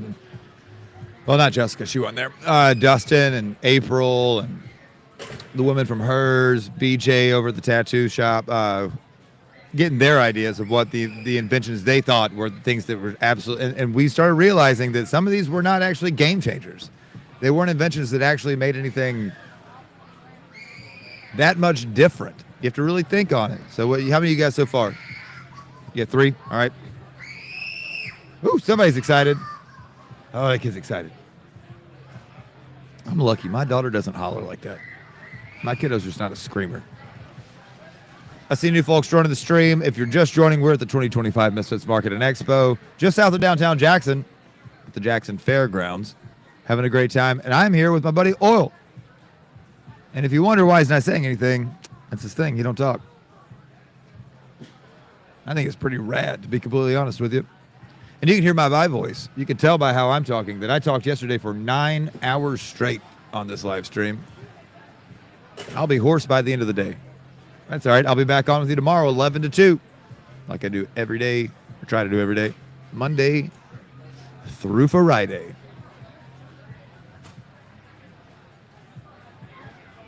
From the text line, the Misfits Market and Expo text line, it says, This is a surprisingly interesting interview with somebody who doesn't talk. I agree. All right, 5 things. What does Oil have? Guns. Being able to communicate. Being able to talk. Yep. Money, clothes, spaceships. All right. Let's check these against what I have over here. What the internet says are the top. Okay. The internal combustion engine is one, so I'm going to count space travel because that is definitely. You had guns. I would have added that to this list, actually. I think that you're right. The ability to take a life, I mean, it doesn't have to be a human life, just the ability to hunt, kill something with that type of accuracy that is not a bow and arrow. It really extends the reach. People would argue that doesn't count because we already had bow and arrow or knife. Otherwise, to kill folks, put a gun, that's a game changer. I'm with you on that, all. The ability to communicate. I'm going to give you a yes on that one because number 10 is the internet. That's a different, it just branches off of that. But yeah, I'm going to give you that one. What else do we have over here? We got money. Fuck money. Yeah, that wasn't on the list. Clothes. Bro, I should be naked. I'll be naked. It's fine. Just, nobody wants to see that. And what was the last one you had? Spaceships. Yeah, spaceships. I'm going with the internal combustion engine counts. That's just, it's under the umbrella of that, I think. This list has, number 1, the wheel. I know. He says, yeah, the wheel. Number 2, the nail. The ability to affix two things together, not having to use rope, lashing of some sort. Number 3, one that I would have overlooked, Oil, the compass. The ability to know north and south anywhere you are. Unless you're like at the magnetic poles and that motherfucker just spinning like crazy. Doesn't give a shit. Number 4, I'm surprised you didn't get this one because you seem like a very intelligent fella. Electricity. Electricity. What's up, Megan? Got my gap. She was very excited about this interview, by the way. Electricity. Which, and I think you would agree with me, electricity is kind of already, it's in our bodies. Like, we have electrical impulses in our bodies. We talked about lightning earlier. I mean, electrical current just exists. I guess what they should have said is the ability to harness and use electricity, like these damn lamps and all the lights that we have sitting here. Don't you love it when people like stop and read the sign? They're like, what? Sit and have a conversation with a stranger. A little bit of a head scratcher. I'm right there with you. The internal combustion engine was number 5. But with space travel, which I'm going to ask you a question about space travel here in a second. Number 6, the telephone. I guess that goes with communication. Putting that with the internet and communication, like you said, you really touched on a bunch of these. The light bulb, which I feel like is a double with electricity. But I don't know, maybe not. Number 8, penicillin. Boy, how many people would be dead? I mean, died to death all the way around. If someone who looks like you, come gather them up. Died to death if we did not have penicillin.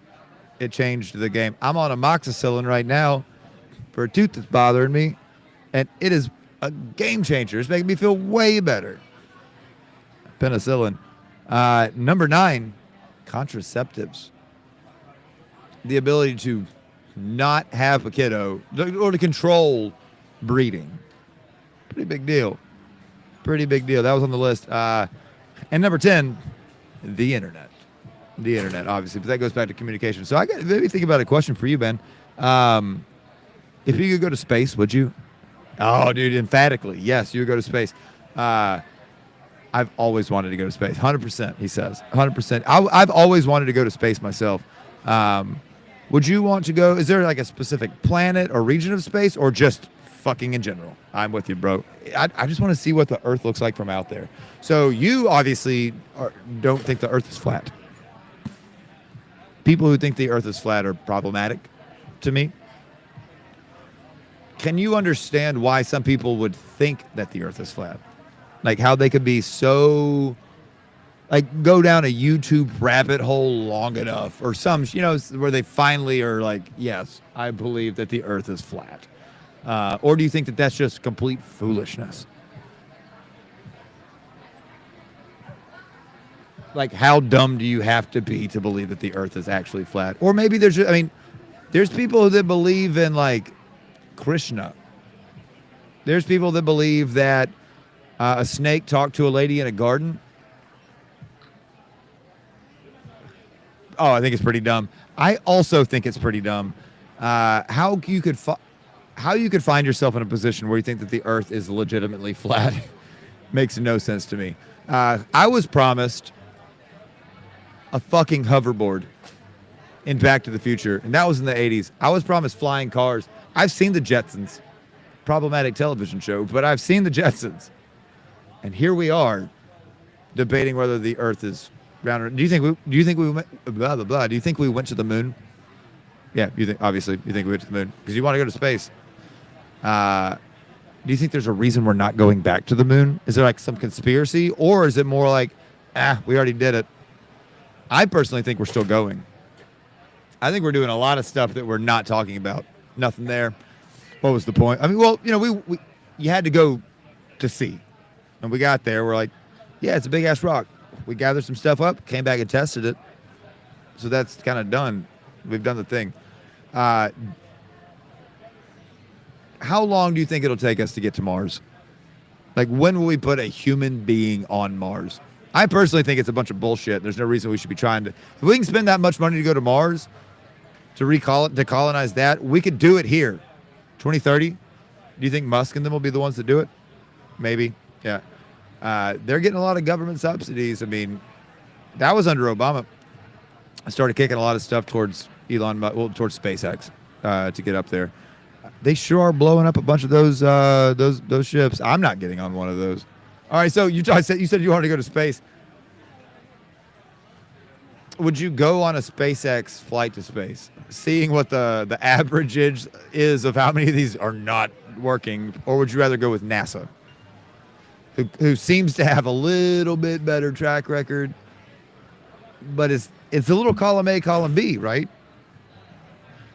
That's a good question. Would you rather, if you had to pick, we're going with NASA or we're going with SpaceX? Which one are you going to space with? Who's gonna give you the ride?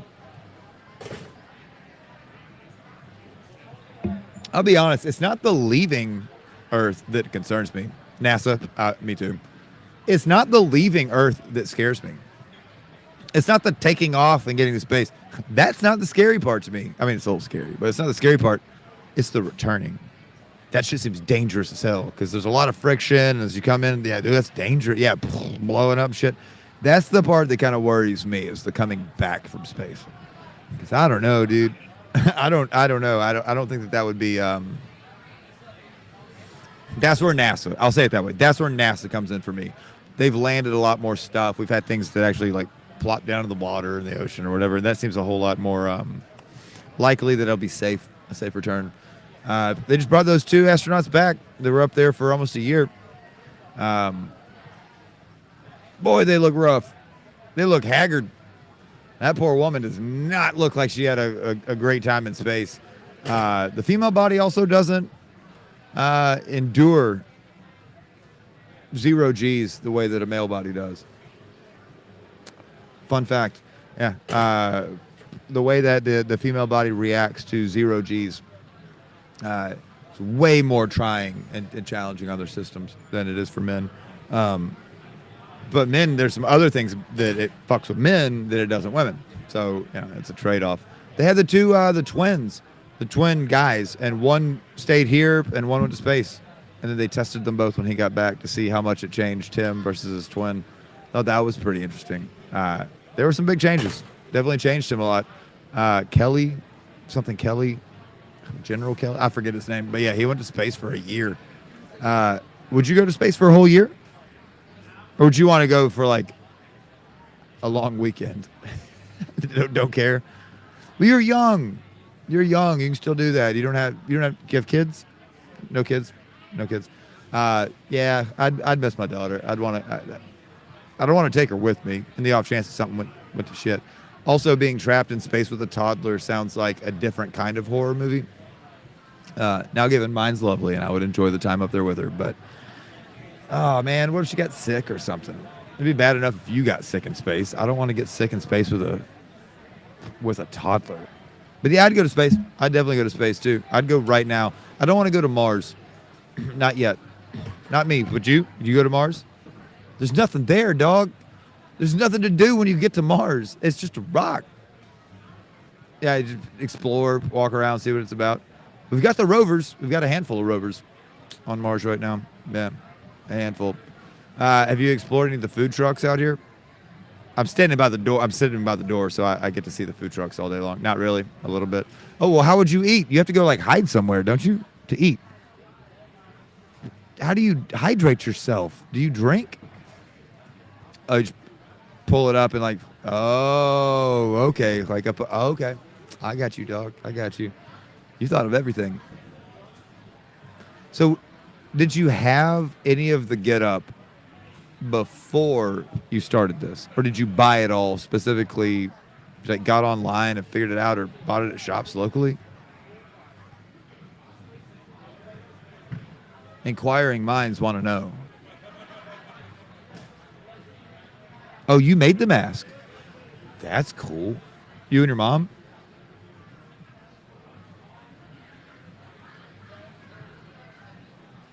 I take it that you and your mom are tight. Yeah, pretty good. Pretty tight.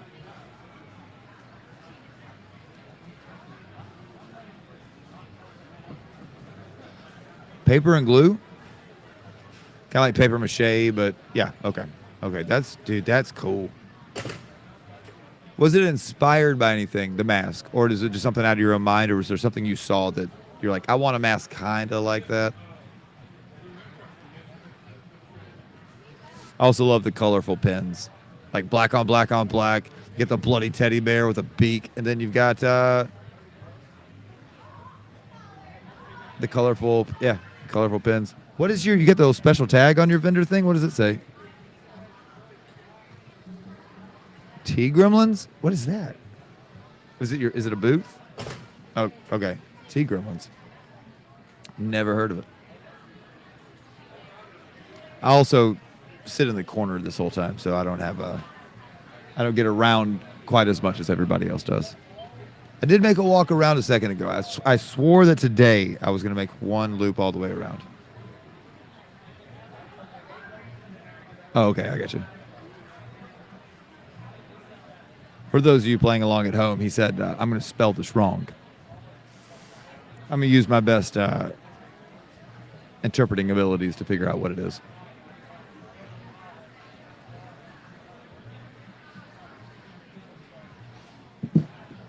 Give the background music while we wait on that answer.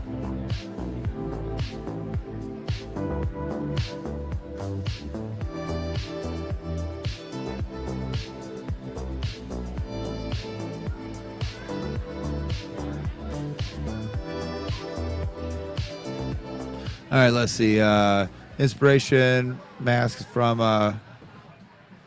is it?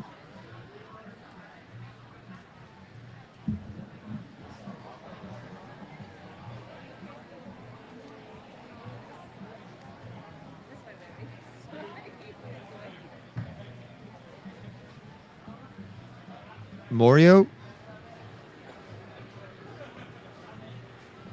Spell it phonetically. Because at first I thought it said like Montegro. That's not right. Is it M-O-R-E? Pronounced more?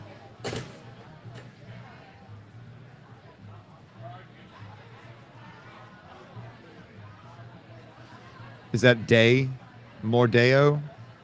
Mordeo. Is it like Spanish? Like, okay. And the last word is like cryptid.tv? Like a cryptid? Like the creatures that roam the countryside that be like Slender Man meets the Mothman meets all that. Are you into that stuff? Bro, I love cryptids. I got my daughter a complete kit of magnets that goes on the side of the refrigerator where you can build your own cryptid. It's every cryptid, but it's like you've got like two arms off of, like the wings from the Mothman, and you've got Bigfoot, but his legs and his torso and his head and his arms are all separate. You've got every cryptid is broken down into pieces, and you just like mix and match, combine every one of them. She's 4.5, fucking loves the cryptids, and just sits on the side of the fridge in the kitchen, just builds her own new cryptids. It's really cool. There's like a scorpion tail. You can do all kinds of like bird legs. Man, it's dope. As an adult, I play with it. When she's not at home, make my own cryptids. Yeah, dude, it's fun.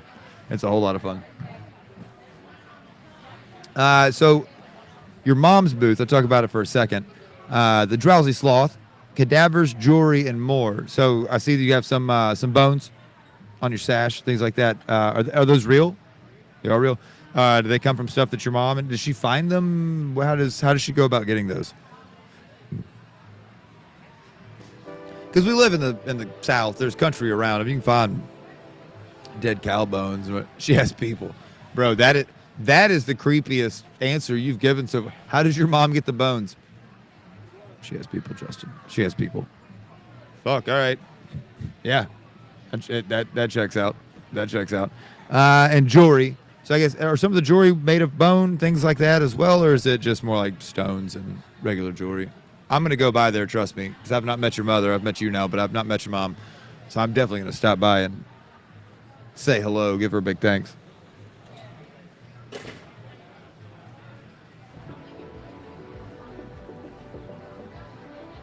Oh, don't really do much jewelry. Oh, anymore. Because it says cadavers, jewelry, and more. What is the more part?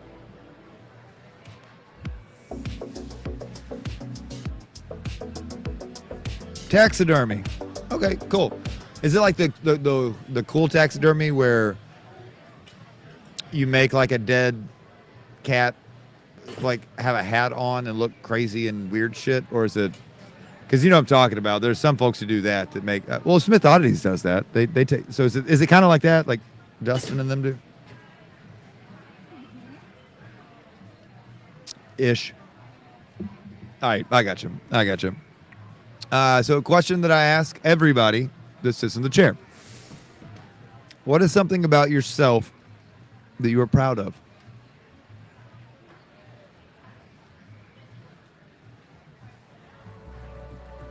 I'll give you a second with that one.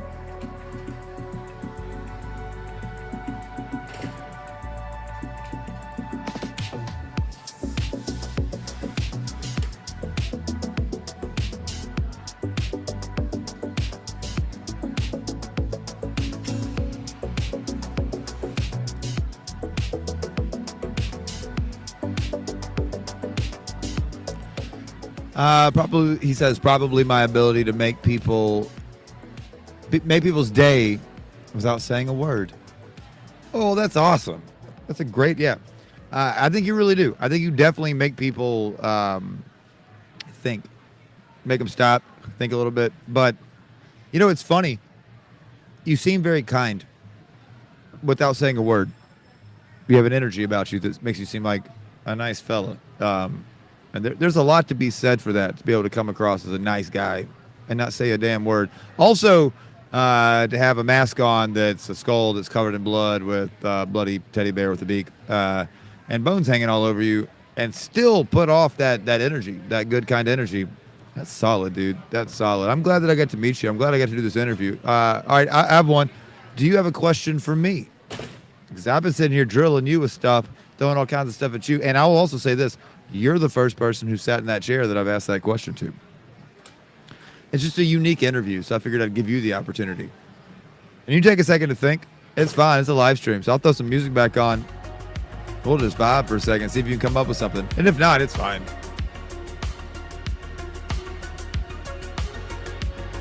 Yes, I'm older than you think I am. Yes, I'm also younger than you think I am. Get all the easy ones out of the way.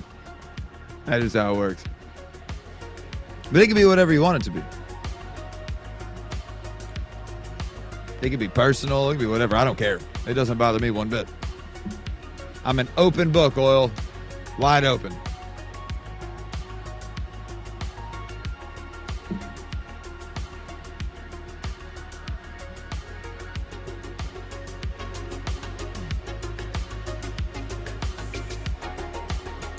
We're going to have to work on your handwriting. I will say that.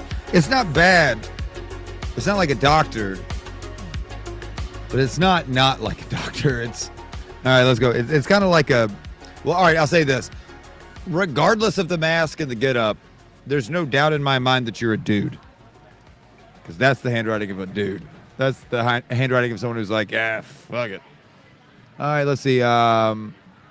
What's your inspiration for doing this kind of work? I'm writing fast. I know. I'm just giving you a hard time, brother. I like media and broadcasting because of my dad. I grew up listening to talk radio in Dallas, Texas. My dad always had it on. And so it reminds me of my father. He passed away last year. He's my best friend. But that was his thing. He loved talk radio, and I love talk radio. But then that was like the baseline. But then it grew from there. I like to give everybody a platform and a voice because most people don't feel like they have the ability to affect change on their community, on their society. You can write your congressperson. What good's it going to do? Who knows? I mean, if we all did, it might, but even then it might not. I think that it's a good platform to show that people are people or people are people. Folks are folks are folks. We all want the same basic things. And if you give people a platform, maybe, if I'm lucky, somebody will see something in somebody else and give them hope that there's good out there. Because the bad's easy. The bad follows us around, man. It chases you down, negative shit, bad stuff. it is on our heels constantly every day. Good, yeah, look for that shit. We kind of got to look for the positivity, look for our opportunities to serve and to help other people. That's something we have to look for. And so that's my inspiration. The inspiration is my dad.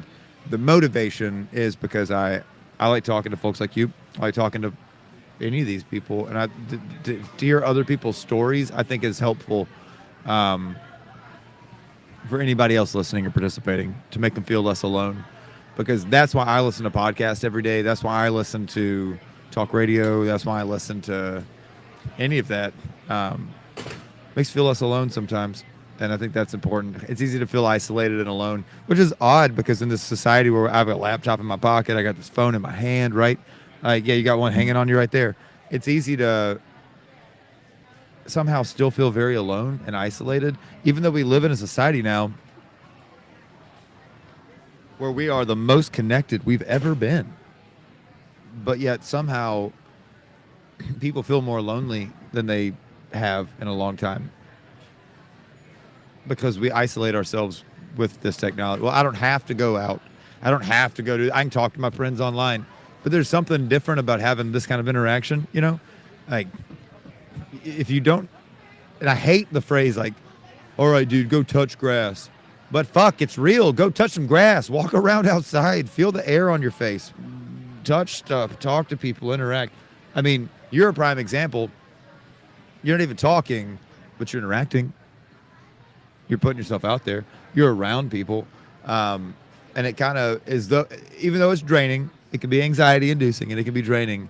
It also recharges the battery a little bit when you're around people. It's a little bit of both. So that's why I love it. I also never met a stranger and I talk to a wall. You know, that's what I was told my whole life growing up. I'm trying to use my powers for good and not evil, I think. So yeah, that's my answer to that question. I think you're using your powers for good, not evil. You're out here brightening people's day, like you said, and I think that's lovely. Literally everybody here knows who you are. Like you're a celebrity. You're the most famous person I've had on the show so far. Everybody knows who Oil is, and I'm glad that they brought it up to me last night. I know they tried to run it by your mom too. They were like, "Do you think he'd do it?" I was like, "Probably." And so I'm glad that you did, man. I appreciate you being on. It's coming up on 1:40. Shoot, we did about 40 minutes. Hell yeah, dog. I love it. I appreciate you hanging out. I'm going to take a break here real quick. Where's your mom's booth at? I'll follow you to it. How about that? Instead of you trying to explain it to me, I'll follow you over there because I'm going to take a break, and then I'm going to hit a cigarette as well. Because I'm an addict. All right.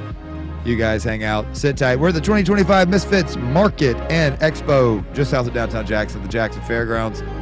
I'm Justin White, hanging out with buddy Oil. It just now dawned on me how country I'm saying that. Oil. I bet everybody says it that way around here. Oil. This is my friend Oil. It's oil to me. It's all the same to everybody out there. You guys sit tight. We'll be right back right after this break.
Welcome back to Factor On to Find Out. Justin White with you at the 2025 Misfits Market and Expo.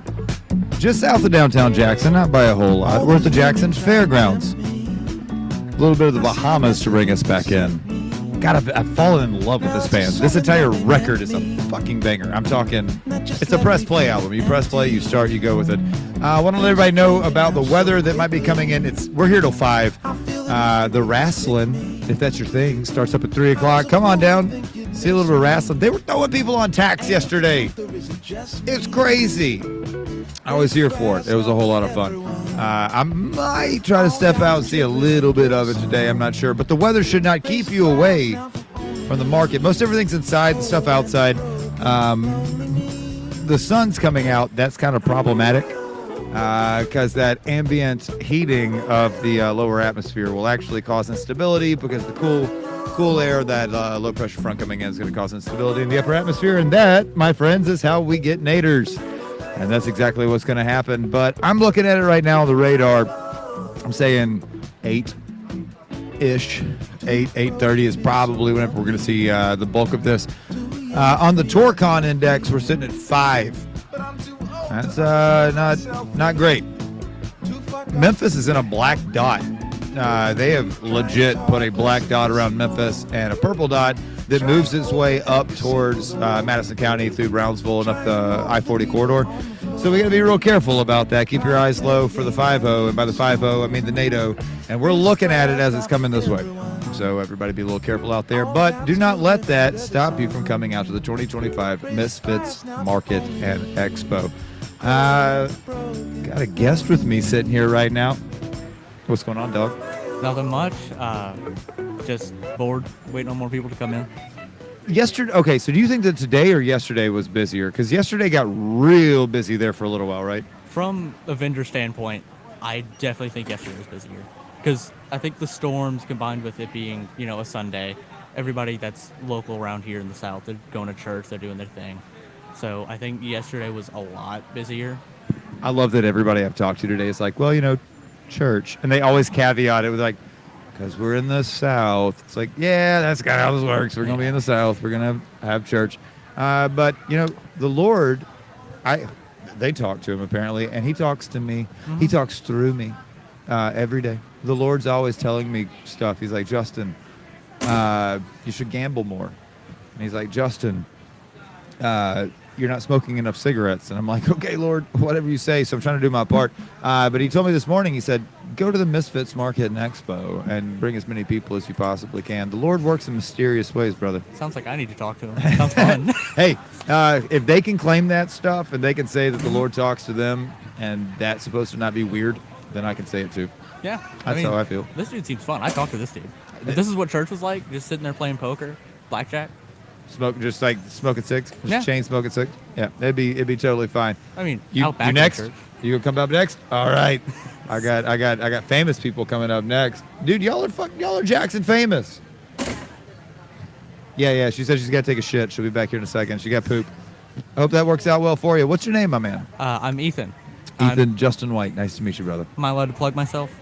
That's the whole point of this. That is literally why I'm doing this for folks. Yeah, because I'm Ethan with Third Planet Soap Co. I brought a sticker.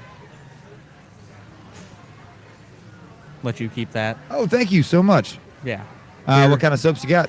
All handmade, all vegan soaps. We've got tons of other skincare stuff. We try and keep it as sustainable as we possibly can. We want to make sure that our soaps aren't just good for you and your skin, is good for you and your environment. Because that's something we wanted to put first, is making sure that our soaps aren't ruining the world around us. Because what's the point of using soap if you ain't got a world to use it in? All right, so my question to you is this. Vegan soap. Mm-hmm. What animal products are typically used in other soaps that you are excluding to make yours vegan? So I want to disclaimer this. I am just a salesperson. My mother... Oh, I'm asking the real questions now. Oh, yeah. I got it. Really trying to jog my memory. This is what I do. My mother, she formulates all of it, makes it all for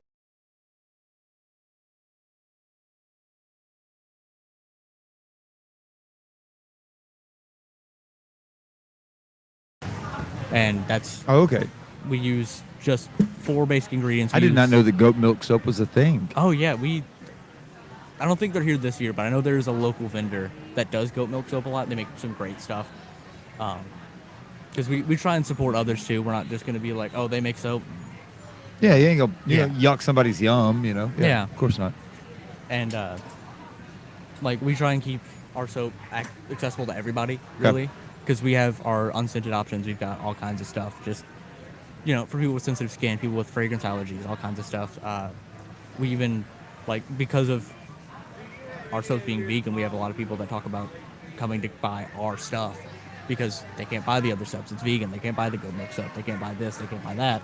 Because we just recently expanded into doing lotions and body scrubs and body oils and lip balm. Yep. All kinds of stuff. Are you guys based out of Jackson? Where are you based out of? We don't have a brick and mortar yet. We're working on it. Okay. But we're based out of Lauderdale County. Real small, middle of nowhere. Are you towards like Covington? Yeah, right in Okay. between Covington and Dyersburg. Oh, okay. So Yeah. you're north of Covington. Uh, If it's between Covington Yes, and Dyersburg, north. you'd be north of south of Dyersburg, north Yeah, of Covington. I What is get the directions. what is the city? Ripley. Yeah, Bro, real you ain't small got town. it. No, that's you don't have to even be bashful about that. Everybody around here knows Ripley. You'd be surprised. Halls and Ripley and Brighton and all those. More often than not, I give people just Fort Pillow. And then Okay. they're like, oh, yeah, there. Yeah, no, I know Ripley well. It's actually a nice little neck of the woods. over It's there. not horrible. It's not quiet. horrible. Yeah. It's For the most part. a little slow. Yeah. Little It's- quiet, it's little slow. It's like a little blast into the past sometimes, but yeah. It may or may not still be 1950 in Oh, yeah. some respects, but You're- no, it's fine. Yeah, I like it. I like it okay. So do you guys sell much around that neck of the woods? We ran a vendor event last April or May, I want to say, and it did pretty well. We try and do as many things there locally, but not many people there sell their own homemade products. Sure. It's all, farmers, or they work at the gas station or Walmart, Yeah. whatever. How long you guys been doing this? We actually started our first vendor event at the first Mystic Market 3 years ago. Okay. And we've been doing it ever since. We've, become good friends with Dustin, one of the people owning it, same with Jessica. Both lovely human beings. Oh yeah, Yep. great. And we've just kind of lingered around Jackson, lingered around this area since, doing whatever vendor events we can. Is the brick and mortar in the future? Is it in the cards? Do you want to do that? Hopefully, very, very hopefully. If not, we're definitely looking at having some local stores, Yeah. locally owned stores, carry some of our products. Okay. Like I know we've talked about doing collabs with Old Goat. I know we've talked about doing some collabs with some other stores. That'd be but, solid. Old Goat's got a great name about themselves around here, so that'd Oh, be a yeah. good one to partner up with. Yeah, we've been trying to swing by a couple times. Every time we swing by, the main guy Chris isn't there. Yeah. So it's wild. So, how many people are involved with the company? Is it your mother? I spoke with her a moment ago. Yeah. Yeah. She does all the formulation, all the recipes, all of the actually making of the products herself. I've been doing it just as long, but I pride myself on being the number one seller and come up yeah. with a lot of the names. And then my father's very recently gotten involved making labels and stickers and promotional stuff, printing for us. Okay. Okay. And then that's it. That's the company. Where'd the name come from? Third Planet. So Third Planet, I don't know if you ever heard of them. They're not super huge. It comes from the name of a song from one of our favorite bands, Modest Mouse. Oh, okay. Familiar with always- Modest Mouse. Always loved that song. It's always meant a lot to us, especially the band as a whole. All of our soaps, all of our products, we still kept with that musical theming. It's all named after songs, albums. Oh, that's artists. cool. I have a soap in my pocket as well. Hit me. Let's go. What you got? Mr. Brightside. It's even got little lyrics on there. What's the fragrance? So it's one of our more citrusy scents. It's got citrus. It's got lemongrass. We've had this one since the beginning. Always sells super well. If you want Can I to smell smell it? Yeah, Yeah. absolutely. Oh, I definitely got the lemongrass. Oh, yeah. Yeah, It's- that's cool. And it's a pretty soap. Yeah, I That's really nice. love to say I made it. I'd love to take credit for it, but I can't. I want to be honest and truthful because all of them, if we don't hear something about how good it smells, it's always, oh, these look so pretty. Oh, dude, you Sure. caught my eye. Because it's walking through, it's Misfits Market. You've got your people in all black and everything, and then you walk through and you see all these bright popping colors and foil and all that. It's like a light shining in darkness. It's cool. And it catches the eye. It's cool. That's the main part. I had Oil on here for the last interview. You know who that is? Oh, yeah. Yeah, Every time they walk by, it's a little wave. Yeah. Oil's great. enjoy that interview. But he's got all the black, he's got all the stuff, but he's got all these bright like anime, manga, Yeah. whatever on his. All the pins and everything. Yeah. And it's like no, we like all that stuff. Yeah, It's totally fun. The contrast is always very nice. I think it is. I think it is. I bet your house smells awesome. I would love to say it does. I cannot smell very well. Really? I've had The olfactory no, stuff, or it's is it- completely unrelated. Oh. I broke my nose 2 or 3 years ago, and then got surgery to fix it all up, and now I can't smell unless it's super strong, and if it's super strong, then it hurts my nose. So Oh shit, that's a Yeah. horrible. That sucks, man. yeah, it's really horrible when she's like, "Oh, hey, smells your fragrance." Oh, it is. I'm like, "Hey, back up." I understand. You Yeah. look a young man. Yeah, and I'm still in high school. you broke your nose. Yeah. How'd you do that? So I had the great, bright idea of one of those giant inflatable water slides at Yep. somebody's summer party. Yep. Go back to back to back, down it, and just face first in the back of somebody's head. That sucks. Yeah. It didn't really hurt that bad. I didn't even realize it was broken until about, because it had been broken for about 2 years before I even did anything about it, because it had grown a bone spur out the side and started hurting real bad. Got one right Yeah. there. I've had my nose. I've had my nose. All right, let me say it the right way. I've broken my nose once. I've had my nose broken for me twice. Well, I know. Don't be mouthy. yeah. You learn it the hard way. You learn it the easy way. Say some stuff and. Well, no. In part, I broke it in church league basketball. That was broken for me, and I Yeah. broke it in high school football. That was broken for me. But Yeah. I totally understand. Yeah. You're in high school, I am. and you're happy to be helping your mom out. I'm Oh sure. yeah, absolutely.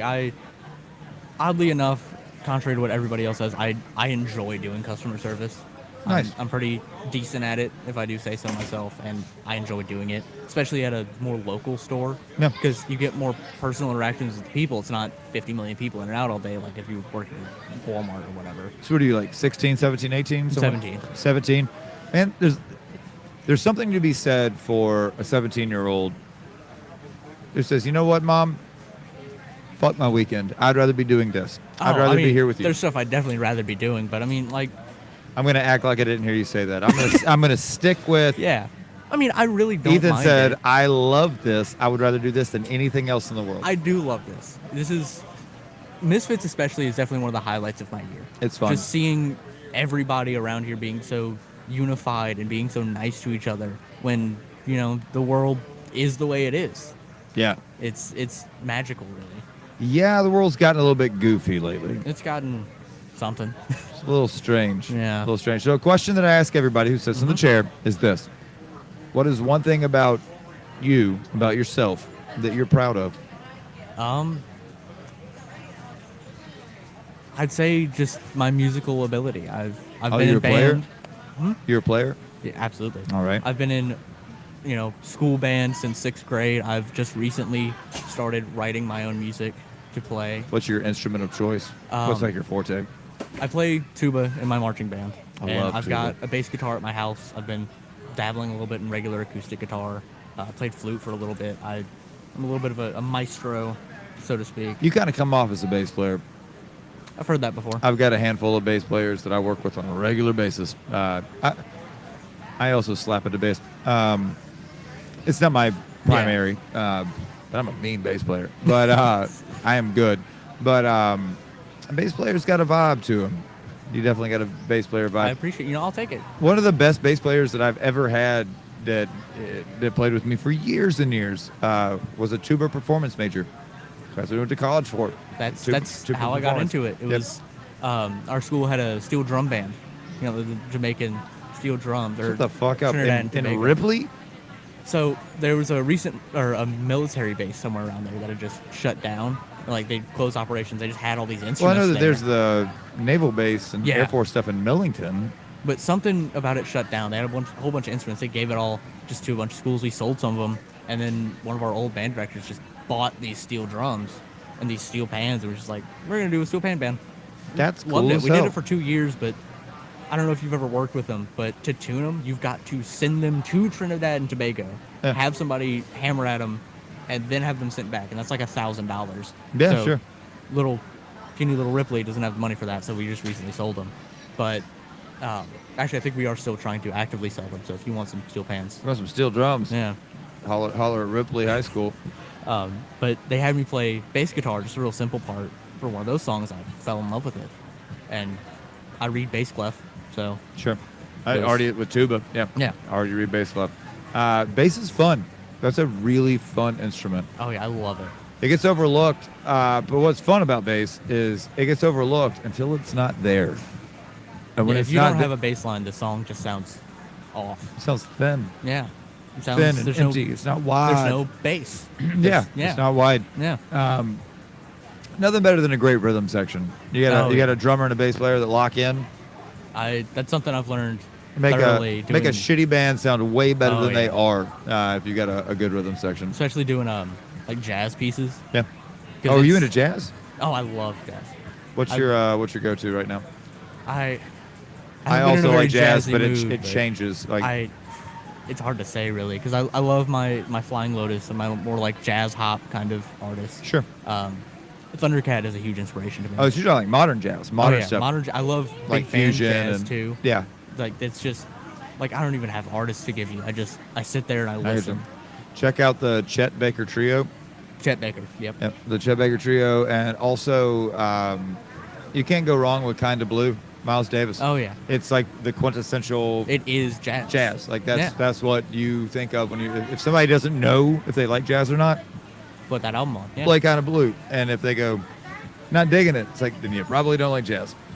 Yeah, because I know a lot of people's intro to jazz, and my own was To Pimp a Butterfly by Kendrick Lamar, that kind of jazz fusion.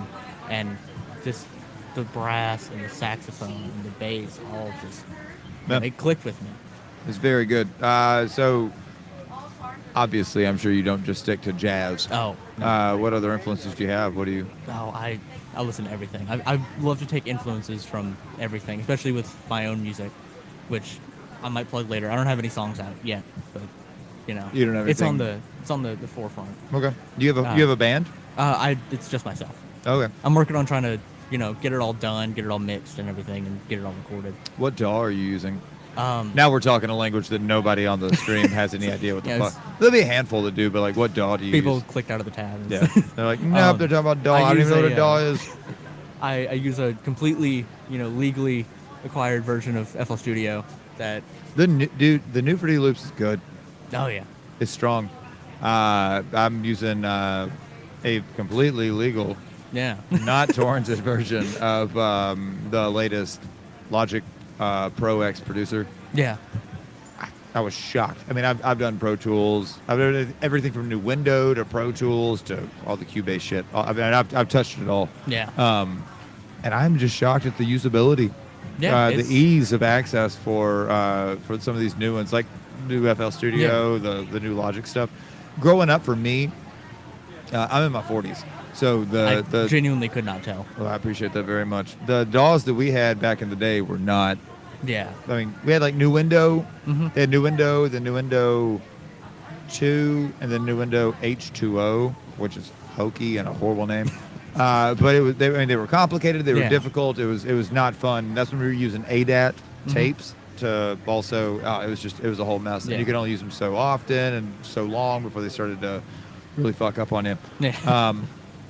But stuff got really complicated in a way it didn't have to. And, Yeah. But the thing is, Fruity Loops, that was like the Beats guys. That was guys Yeah. doing samples, hip hop stuff, house, trance, Yeah. whatever. That was what they were doing. And then I had a buddy who's like, I asked him, what DAW are you using? He said, I'm on the new FL Studio. I was like, yeah, but you do live tracking. Like, Yeah. you do bands and shit. Like, what Yeah. the fuck you mean you're using FL? He's like, oh, check this out, and walked me through it. That stuff is strong Yeah. now, dude. I got into it. You're lucky at coming up in the age that you Yeah. are when you actually can do that. A buddy of mine, like a real close friend, he makes real dumbass music, just little parody stuff that he posts on SoundCloud all Oh, the time. okay. I was yeah, like it's- dumbass music. That could mean any Oh no, I'm not. number of things. Yeah, It's like his shit make sucks. I was make like, this video game song, but like put Kendrick like, you're Lamar putting your vocals guy top on of it. blast all of a Oh sudden. no, I was like, no, it's funny. he's fine with it. Blowing up a spot.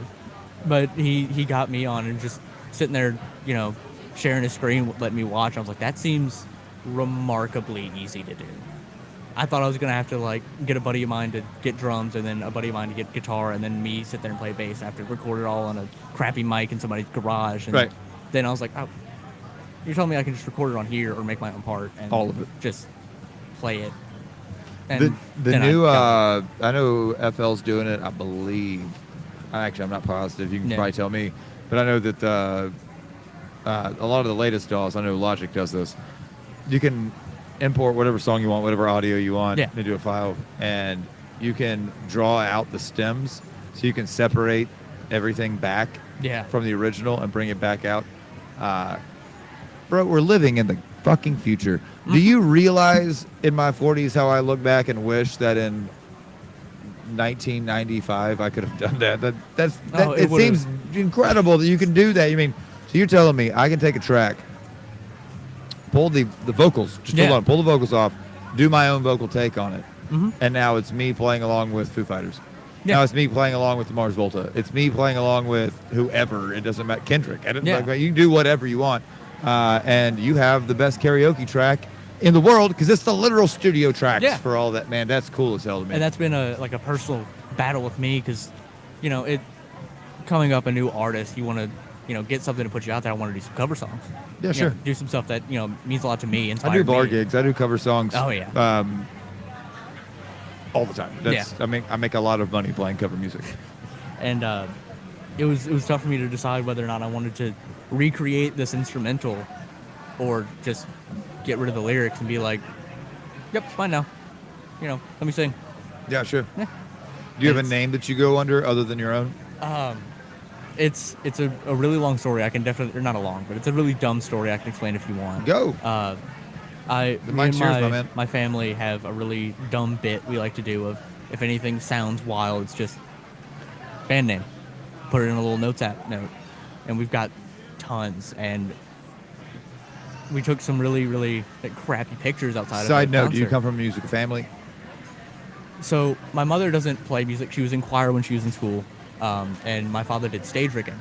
But everybody around them my entire life has been musical. I've watched so many house concerts and Okay. bar gigs. I just and wanted to get everything. that out of the way to see. Oh, Yeah. yeah. So you come up around music. Oh, so yeah. Okay. definitely.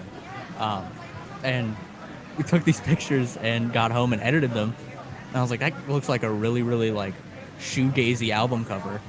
And so my mom smacked some text on there and just put the Postal Management Cold Sense and Content.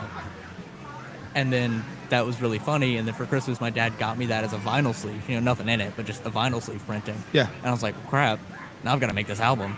And so I started writing. Dude, that's cool. Yeah. That's cool. It's like almost you get this a step beyond product. Mhm. It's like, well, fuck, I gotta do something to fill this Yeah. product. I have It's just to, yeah. sitting on my shelf now empty. I've got to do something to fill it up. And so, what's the full name again? It's Cold Sense and Content by the Postal Management. I like it. It's Yeah. kind of like the Postal Service. Well, that's where it came from. We were Okay. watching the show. One of the openers sounded. We couldn't quite place the sound. It was more like techno indie-ish, and I was like, it's like if Postal Service met MGMT Okay. and Postal Management. I like it. That's where it came from. I like it. Fucking TPM. Yeah. It's Postal Management. You can market that stuff, dude. You said shoegaze. It took me a second to get into certain genres Yeah. that are newer that have come along. Shoegaze, I got immediately. Yeah. It's, It hit for me immediately. I had a buddy plays music around Memphis and said I was living around the corner from the venue in Memphis, Yeah. and he said, "Oh, my band's playing." Super sweet guy. I said, "What kind of music is it?" It's like shoegaze. This is when it was first becoming Yeah. a thing, coming on the scene. I was like, shoegaze? What does that entail? What does that mean? He goes, it's exactly whatever you think that is. Like what you think of when you think Yeah. of what music would be that name. I was like, all right, dog, I'll come check it out. Went and listened, fell in love immediately. I was like, shoegaze is cool as hell. yeah, let me put you on a little bit. It was actually the show where we got this name. It wasn't the same band, but Okay. it was the main act there. Real local to Jackson, here. No, It's called Slang. I know them all personally. that sounds It's- familiar. I They've probably know just it. started picking up. They don't even have an album out yet. They've got a couple songs out. Okay. Less than 100 monthly listeners on Spotify. Okay. Slang, all lowercase. That might not pop up immediately because Spotify is the way it is. So they've got songs Serial, Nat, Great stuff. Like, not even just from a biased perspective. Like, I genuinely love their music so much. Okay. I'll have to check it out. Yeah, for Give it a sure. listen. I always like finding new stuff, especially local. Anybody trying to do something, trying to prop off and make Yeah. a move. That's the whole point, man. We got to support local. Yeah, that's the big that's- thing about Misfits Market. Yeah, That's the whole it's point. more local. You know, yesterday was Mom and Pop Business Day. Well, that just fell right on the money, huh? I know. I thought it was odd. I was like, Dustin. I asked him last night. I was like, was this part of the plan? He's like, no, I didn't even know it was Mom and Pop Business Day. Misfits Market weekend, Mom and Pop Day, his birthday, His birthday. Shoot. just everything lined up on top of each other. We all went out to eat last night after the festival. I say we all. A handful of us went out to eat last night after the festival for his birthday. Yeah. We went to the Waffle Home. Yeah, he was telling us about that this morning, how he didn't even get home until 2 o'clock in the morning. I got home before or right at midnight. That I sounds left. about right for us, I too. left. I mean, he's in Penson. Yeah. I'm in North Jackson. Like, Oh, yeah, y'all North don't Madison live County. far. It ain't far. But I don't know how the fuck he got home at 2 a.m. because I left the Waffle Home the same time as him and April and everybody else, and I was home by or a little before. I was asleep by midnight. I'll say that. That must be nice. I was. I put myself to bed. I did. Everybody's like, "There's going to be an after party at the Tap." I was like, "No, thank you. I am cool. I'm going to go Yeah, home we and went get some straight rest." home. We've still got an hour drive back to our house, so it was leave here. Y'all I didn't go- even want food. Do y'all go to Brownsville and take 19 or? I don't know. We go through Alamo, Murray City, and all that. Oh, okay. Yeah. It's a little bit quicker. We used to live through there, so it's more familiar. Yeah. Totally understand. Yeah. So where can people find you? Do you have a website online for Third Planet Soap? It says thirdplanetsoap.com. So that is our website. It is up. Can It you is- order? Well, not right now Okay. because of the event. We don't want to keep 2 stocks of inventory. But at the bottom, it does have our link tree with our Instagram, our Facebook, our TikTok. We've got a playlist up for all of our release, for all the songs that inspired us this season. Oh, that's cool. Yeah, we That's try and really do cool. one, especially for every event. Yeah. But for every season, we try and make a new little playlist. Nice. Yeah. I love the business model. I love the Thank you, idea. thank you. I think that's very, Yeah. very cool. Yeah, your mom stopped by earlier and said, my son came by, you weren't here. He wants to do an interview. Yeah. It's like, let's go. I thought your mom seems like a delight. She goes, you'll recognize him. He has long hair. Yep. And I thought, as I look around the room, gestures broadly. Oh, look, someone with long hair. Like another one. Oh, look, someone with long hair. Yeah. I was like, oh, you mean the guy with long hair? Yeah, I'll recognize him right off the bat. The dude with I long mean, hair. I understand where she's coming from. I literally this morning grabbing gas before we left, stopping at a gas station, dirt on pump, whatever, and they're like, "You've got really long hair. It's almost as long as mine." I'm like, "Oh yeah, thank you." I'm growing it Yep. out, and she's like, "Jesus had long hair. It's all right." I'm like, Well, I in that never case- said it wasn't, but thank you." You're who brought that up, man. Yeah. Like, what the fuck are you talking about? Yeah, of course. Of Yeah. course. Well, I appreciate the interview. I appreciate Yeah, you I hanging appreciate out you with us, having man. We'll be here till 5. Yeah. So if you guys want to come check it out, Third Planet Soap, check them out. And online, thirdplanetsoap.com. I'm going to add you guys. All right, I thank promise. you. Thank you, Ethan, yeah. enjoyed the hell out of it. All right, I'm going to take a quick break. We're sitting at like 78 degrees right now in downtown Jackson. It's overcast. That sun's coming out. Not a good thing for later, but it's fine for right now. That wrestling's about to kick off in 8 minutes here at the Misfits Market and Expo. Come hang out with us. I'm going to take a quick break. I've got Anna Johnson coming up, and then I got the folks from Tennessee Metal Devastation Festival coming up. They got the awesome event that they do for all you metalheads and even not metalheads. It's a family-friendly event. Most metal people are the nicest people. We've ended there actually. It's cool a couple as years hell. ago. It's great. I cool try as and go hell. every year. Yeah, I will. I'll be there. I've got my ticket sitting right here. I've already got my ticket, so I will. I'll be there. But they're going to be on later on to talk about what they got going on in October when the festival is. So you guys stick around. We'll be right back right after this.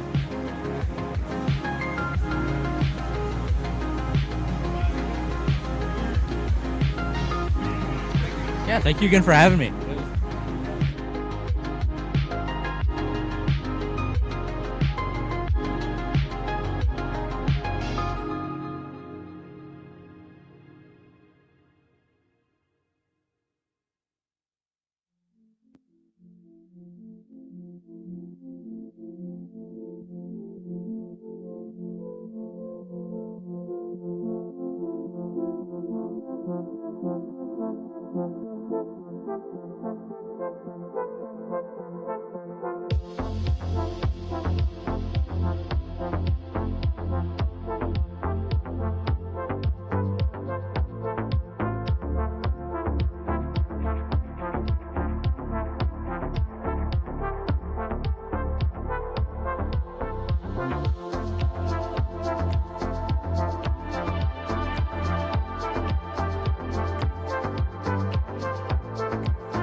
True, it's a dance we know the moves. Welcome back into the 2025 Misfits Market Expo live stream. Justin White here, Factor Run and Find Out. It's been a great day so far. It's perfect weather. This is absolutely lovely. Really happy to be hanging out with you guys. Everybody comment on the live stream. Appreciate that very much. I saw that Tori decided she was going to chime in. She said, I'll be there soon with some goodies. And I'm like, what in the world goodies are they?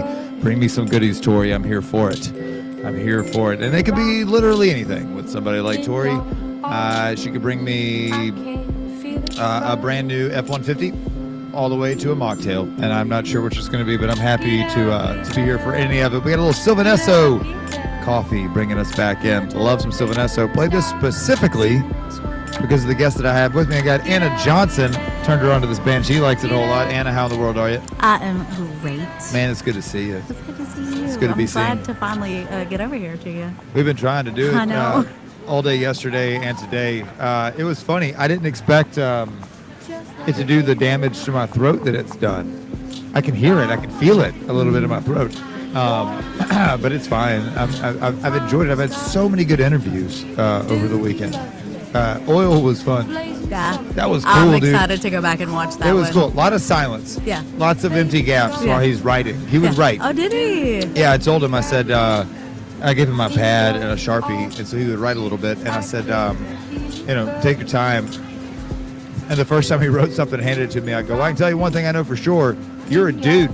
I know you're a dude, and the way I know that is because your writing is trash, dog. Trash. Like, it looks like shit. Like, you're definitely a dude. I said, now the thing is, you're either a dude or a doctor dude, and I am positive that you're not a doctor. So, pretty sure that he was. It's a man. See, I'm slowly gonna work through the lore. I'm gonna figure out who he is. Yeah. I think they're from Illinois. Oh. Yeah, I think they're not from here, Yeah. which is cool. All I've gathered so far is that he's super nice. 'Cause Oh, yeah, super I was like, nice. our kiddo has been obsessed with him ever since last market. They met. Russ loves him. So he's been asking me all year long, is Oil going to be there? I was like, baby, I don't know yet. I don't know. And then we walked in Friday to start setting up, and he was here. And Russ immediately was like, oh my God. So, and he came over and brought us some little oil pens. And yeah, Shut it was- up. Yeah, it was so sweet. He's super cool. I liked it, his business card that he gave me. I got it pulled up right here. I don't know that I've seen that yet. Yeah, he's got cards for he and his mom both, and they're separate cards. So his mom's got the Drowsy Sloth, Cadavers Jewelry, and more. Oh. But then this is Oil's card. Isn't that awesome? That is so awesome. Dude, It's adorable. it is adorable. Yeah. I love that. Yeah, your friendly neighborhood Oil. Yeah. And he's got an Instagram, which I'm certainly going to follow. Definitely. There's no way that I'm not going to follow that. Gonna check him out. We I love you more. Well, Had to pose for the camera there. yeah, I had to pose. Geez, my throat is working on it. I'm telling you, I'm glad that neither of us have any gigs like tonight or tomorrow. I don't know. I don't have any gigs tomorrow. You might, So but you're speaking for yourself, there, right. huh? Yeah, I was like, let me back up. I can do it. I can I do don't it. know. Somebody, Dustin said something to me this morning about singing, and I was like, it's really early, and I didn't go to bed until about 2 a.m. So probably not. Maybe until later. If, I'll say if this. then. Everybody that I've talked to today that went on our Waffle Home adventure last night, which I spoke with your lovely wife about on our interview yesterday about Waffle House at length. So we ended up there last night. Yes. It was everything you expect from a Yeah, Waffle absolutely. House. It was fine. There was yelling. There Yeah. was wrong orders. There was all kinds of stuff. Yes, But I did get fed, and it was good. It was fine. I ate the rest of my. I ate the hash browns for breakfast. Mm-hmm. I saved the other half of the sandwich. Probably eat that whenever I get home today. Heck yeah. But everybody keeps saying, "Oh, I didn't get home till 2. I didn't get home till 1. I didn't get in bed till 2."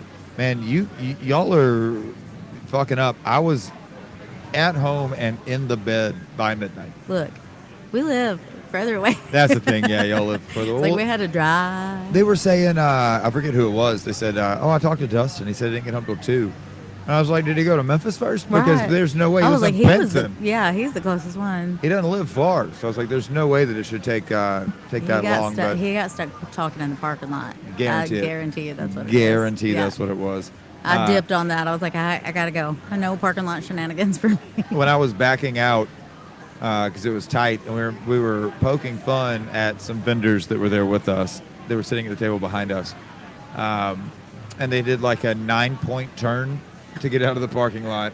And we were kind of clowning on them a little bit. Yeah, We're like, yeah. whatever. I was like, they're from Texas. It's fun. But they lovely people, Yeah. and they were just, being cautious. Didn't want to hit anything as Yeah. they backed out, and they almost made it up on the sidewalk and doing so. But they got out and they were fine. When I backed out until I bumped. We saw you. I did it on purpose. We said, did he hit that pole? Yes, I did. Sarah said, yep. Yep, I did it on purpose. That's how I knew I made it as Yeah, far you back were as I like- could go. Because it was like such a tap. Just- And it was just a tippity tap. I was like, boom, that's where my back end is, and now I'm out. And the thing is, I did it in a 1-point turn. Oh, yes, you did. Because I You backed did. out, I tapped the pole. It was such a light tap. Yeah. But again, it was on purpose. Yeah. I was going less Like, than yeah, a you mile were, an like, hour. creeping. I mean, I was easing back. But the thing is, in a big truck like that, and a big old King Ranch, that That's bumper's a big made. truck. The bumper's made to find shit. Yeah. And that's what I did. And I Yeah. found some shit, and then I made my way home. There was a lot of police on the way home last Oh, night. really? We didn't see any. I don't know which way y'all went, but I came back up the bypass, and yeah, I saw a veritable plethora of different vehicles. Yeah, I was like, we had the bypass till we got to the interstate, and then we dipped that way because that's the fastest way for us to get back to old town. So Tori decided she was going to respond after saying she was going to bring me some goodies, and it was the emoji with the shh. It was the It says shh. that the last time I got goodies from Tori was at Metal Fest, and it consisted of Drugs. me. No, it Oh, was, what no, it was drugs? alcohol. It was alcohol, but it was shots straight to the dome, and it was great. I have videos. Oh, I saw. Yes, I've yes. seen that video. Yeah, that looked like a lot of fun. It was a lot of fun. I as I've aged, and I guess I wasn't that much fun when I was younger either, if I really want to be honest, but as I've aged, I find that I'm less fun by the standards of what fun are, but in turn, I'm more fun because I'm in control of the fun I want to have. True. Therefore, I'm actually more fun because I'm more comfortable. Yeah. It would take us. Tori, I would allow to pour a shot in my mouth and then pour a mixer behind it. I would let Tori do that, but I'd let you do that. Yeah. But it would be. It's a serious compliment to somebody who mixes drinks like Tori, because I can tell you that she can mix a drink just as good in my mouth as she can in a cup. It's nuts. Like, she can just I believe that. perfect, I and then believe you that. just then it's there, and you don't even have to drink it Like out of a cup. the pour It's, yeah, counts it's or some like shit. perfect. It's great. It's magic. Yeah, It really is She magic. really is magic at it. She's It very really good is at what magic. she does. So have you enjoyed the festival so far? I know it's been tiring for all of us, but it's fun. Yes, but we look forward to this every year since it has started. It is so much fun. I've had a great time. Everybody that has been over to my booth has been super sweet, and I've gotten so many compliments on the growth in my creations and how nice everything looks, and it's just, I don't know, I've had the best time. I'm still not done shopping. That's a good picture. No, Yeah. I'm not shopping at all. I don't have the money to spend, so I'm not spending any money. But I am hanging out and enjoying the festivities, enjoying the time I'm spending with Essentially, everybody. I come here and I'm a vendor so that I can have money to spend. Yeah, see, I'm not selling anything. I don't have any Yeah. excess money from. If I had money coming in from this, then I would definitely be spending it back with my fellow vendors. I definitely, I lucked out, but also kind of got myself in trouble because not only did I vend, and I'm making money that way, but got paid, and then my taxes came in all like the day before. Oh hell! Yeah, so I'm in trouble. You know, I've bought several tattoos. I've got a couple more coming, and I just purchased a snake. And that was not on my 2025 calendar. Is the So- does the snake already have a name? I've not named the snake yet, Okay. so that is in the air. It is a male snake, so I'm gonna have to think on it a little bit. But he likes me, and I like him, so I'm gonna have another baby in my home.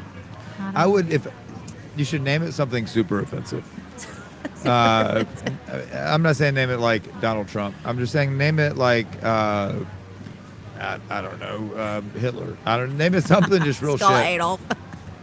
Dude, that's hilarious. Name your snake Adolf, please. Oh, I'll think about it. I'm gonna talk to I'll your wife. heavily consider it. Name your snake Dolph. Dolph. And people will think it's like Young Dolph. Like, they're like, oh man, R.I.P. Young Dolph. Yeah. Named it after Young Dolph, the Memphis-based hip hop artist. And you're like, oh no, it's Adolf. It's for Adolf. It's short for Adolf. You're like, they're like, how long is it? You're like, it's about this long.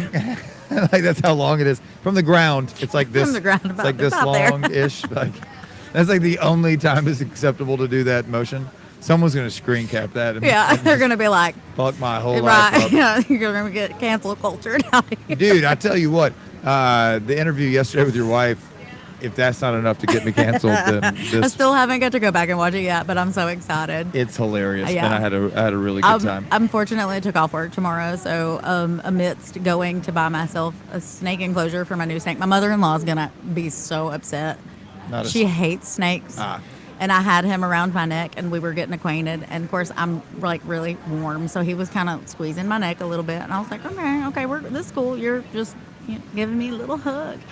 So You're she a crazy person. she walked up behind me. Of course, I have my hair down, and she went to give That's me a hug, and I immediately was like, "Do not hug me." And I turned around, and she was like, "Oh, fuck you!" Like my sweet mother-in-law that loves me so much, has loved me for 20 years of my life, was like, "Nope." She said, "I love you, bye," and gave me the bird and walked away. She hates snakes with a passion. She's gonna be so unhappy that I bought this snake, but it's fine. She's still gonna love me. She's just never gonna come to my house again. That's like a serial killer beginning to stab you, and you're like, basically a phlebotomist, just doing a little blood work. Right. That's not how that works. He didn't squeeze me hard. It's fine. He did let go. He went down and got in my shirt and stuff. But I Jealous. got rolls, and they're warm. I can't blame him for wanting to get up in there. Snakes got farther than I have. The snakes get more play than I have in a year. It's totally fine. So you guys got Soul Gems. Yes. I love your booth. It looks Thank you. great. Thank you. I'm You've done really well this happy. weekend. You were telling me I yesterday did. kind of what you made Yeah, I yesterday. did. That's awesome. Yep. And today I got to sell one of my favorite pieces that I made. So it was a clear glass thing, and it has a rhino beetle in it. And the story behind it is great because Sarah, that you interviewed yesterday, my wife, is terrified of bugs. Absolutely hates bugs. Does Yeah, I not like bugs touch either. bugs. Also does not touch anything deceased. Does not touch dead things. But she's married to me, and I do what I do, and I like what I like. So she found this at work, had no gloves, nothing to pick it up with, and she picked it up barehanded, found a napkin in her car from some, fast food restaurant, put it in the napkin, and she came home with it, and she's visibly shaken. She's like, "Here, I brought you this. Please take it away from me now." So I've had it for, I guess I've had it for probably about a year. She found it right after the market last year, and I've been just hanging on to it, trying to figure out what I wanted to do with it. And I went with Justin to a thrift shop, and we found this thing that actually had a postcard from the 50s, 1951, and it is questionable. I'll have to show that to you sometime. Please. It's now in my personal collection because I decided it could no longer be in the world. Yeah, so I bought it mostly for the outside, but I kept that and I've got it tucked away as just a reminder of how screwed up the world can be. And so I took that and I pinned the beetle. It's the first time I've ever pinned an insect. So it turned out really good. Put it all together, put my signature little lights number on it, and I've been waiting for somebody to buy it. And somebody came by this morning and bought it, and I was just absolutely tickled. Took a picture of them with it. I'm so happy. That was one of the things that's new to me that I did this year that I really wanted to sell. So What would you say would be the average clientele that buys your My kind things? of anybody that's into witchy vibes, a lot of my stuff is very much that. I kind of do with my newer stuff that I've gotten into. I started out with the wreaths. Obviously, the moon wreaths were my first really big seller. I've gotten into some different style wreaths. Made Sarah help a lot. I've gotten into doing more of the domes and the mushrooms that light up and stuff like that. I like to do this decay and beauty combo kind of thing. Just seeing that there's kind of beauty in everything, even if it's something that most people look at and go, ooh, oh, that's dead. I just kind of like to make it look pretty and turn it into art. Yeah, sometimes stuff be dead. Yeah, so sometimes stuff be dead. Sometimes I be dead. Shit. Oh, I turned into the cop from The Wire. Shit. You're getting a tattoo soon. Yeah, Another one? that's actually my mom. She's probably trying to call and figure out where I'm at and all of this chaos. She's going to come by my booth today. Oh, nice. So, yeah, she was going to try to come yesterday, and she did not make it. So she I've not texted met me. your mother. You'll have to. You'll have to. I don't have We to. don't- I choose I mean, to. I want to. I would like for you to. I would you don't like to. have to. I would like to grab as you well. And force you over there. I would like to I don't as look well. anything like her. You're going to be like, that's your mom. I don't look nothing like my mom at all. At all. Look like your dad. Actually, no. I favor my dad more than my mom, but I actually look like my dad's mom. Just say milkman, mailman. I What do we got here? look like my grandmother Okay. to a point that it's kind of creepy. I'm like her reincarnation. It's funny how it skips generations sometimes. And then it And then comes back around. I never knew she was always a little bit of a psychopath with the family photos. So she wouldn't ever let us get them out of the drawer and look at them. She kept them in a bottom drawer of a dresser, and she wouldn't let us get them out. Interesting. And then she died.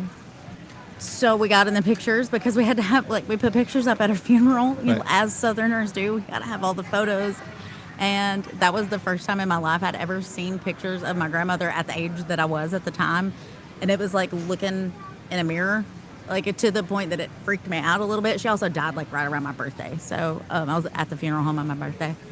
Yeah. She's my favorite though, so it's fine. But yeah, so I am her little reincarnation, and it's weird. It's weird to know that I look so much like her. What was her name? Her name was Judith Ann specifically. Okay. Judith Ann. Yeah, and I called her Meemaw. That was my Meemaw, my little short Meemaw. Oh, she's a little bitty lady? Yeah, 4'11" when she passed away. She shrunk as she got older. She shrunk and shriveled up, and I'm gonna look just like her. I'm gonna age You gonna like shrink? I'm gonna age like a bad can of sardines, man. It's gonna be great. Well, you're not a short lady in my opinion. I'm 5'4". Yeah, you're not short. She was 5 foot, but then she shrunk. It happens. It's fine. It's okay, because what's great about it is that her husband, my granddad, my Pa Bobo, Look, they lived out by the river. Okay. No, He is partially paralyzed and has been since forever, my whole life. So, he crawled around on his hands and knees for a long time. But then, he's in a wheelchair and stuff like that. And, she always took care of him and stuff like that. But she had to drive. And at 80-something years old, was still driving.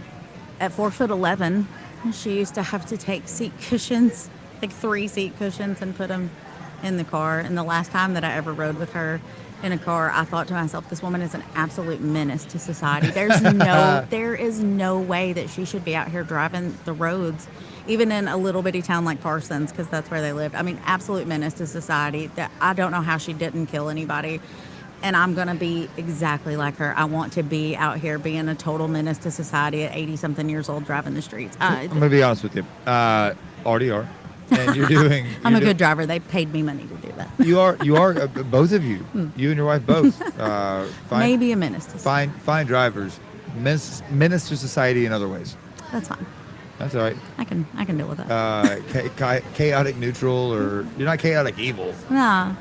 Sometimes. Neutral good. Depends on how hungry I am. Chaotic good. Yeah, I like that. Chaotic good. I do thrive in the chaos. Yeah.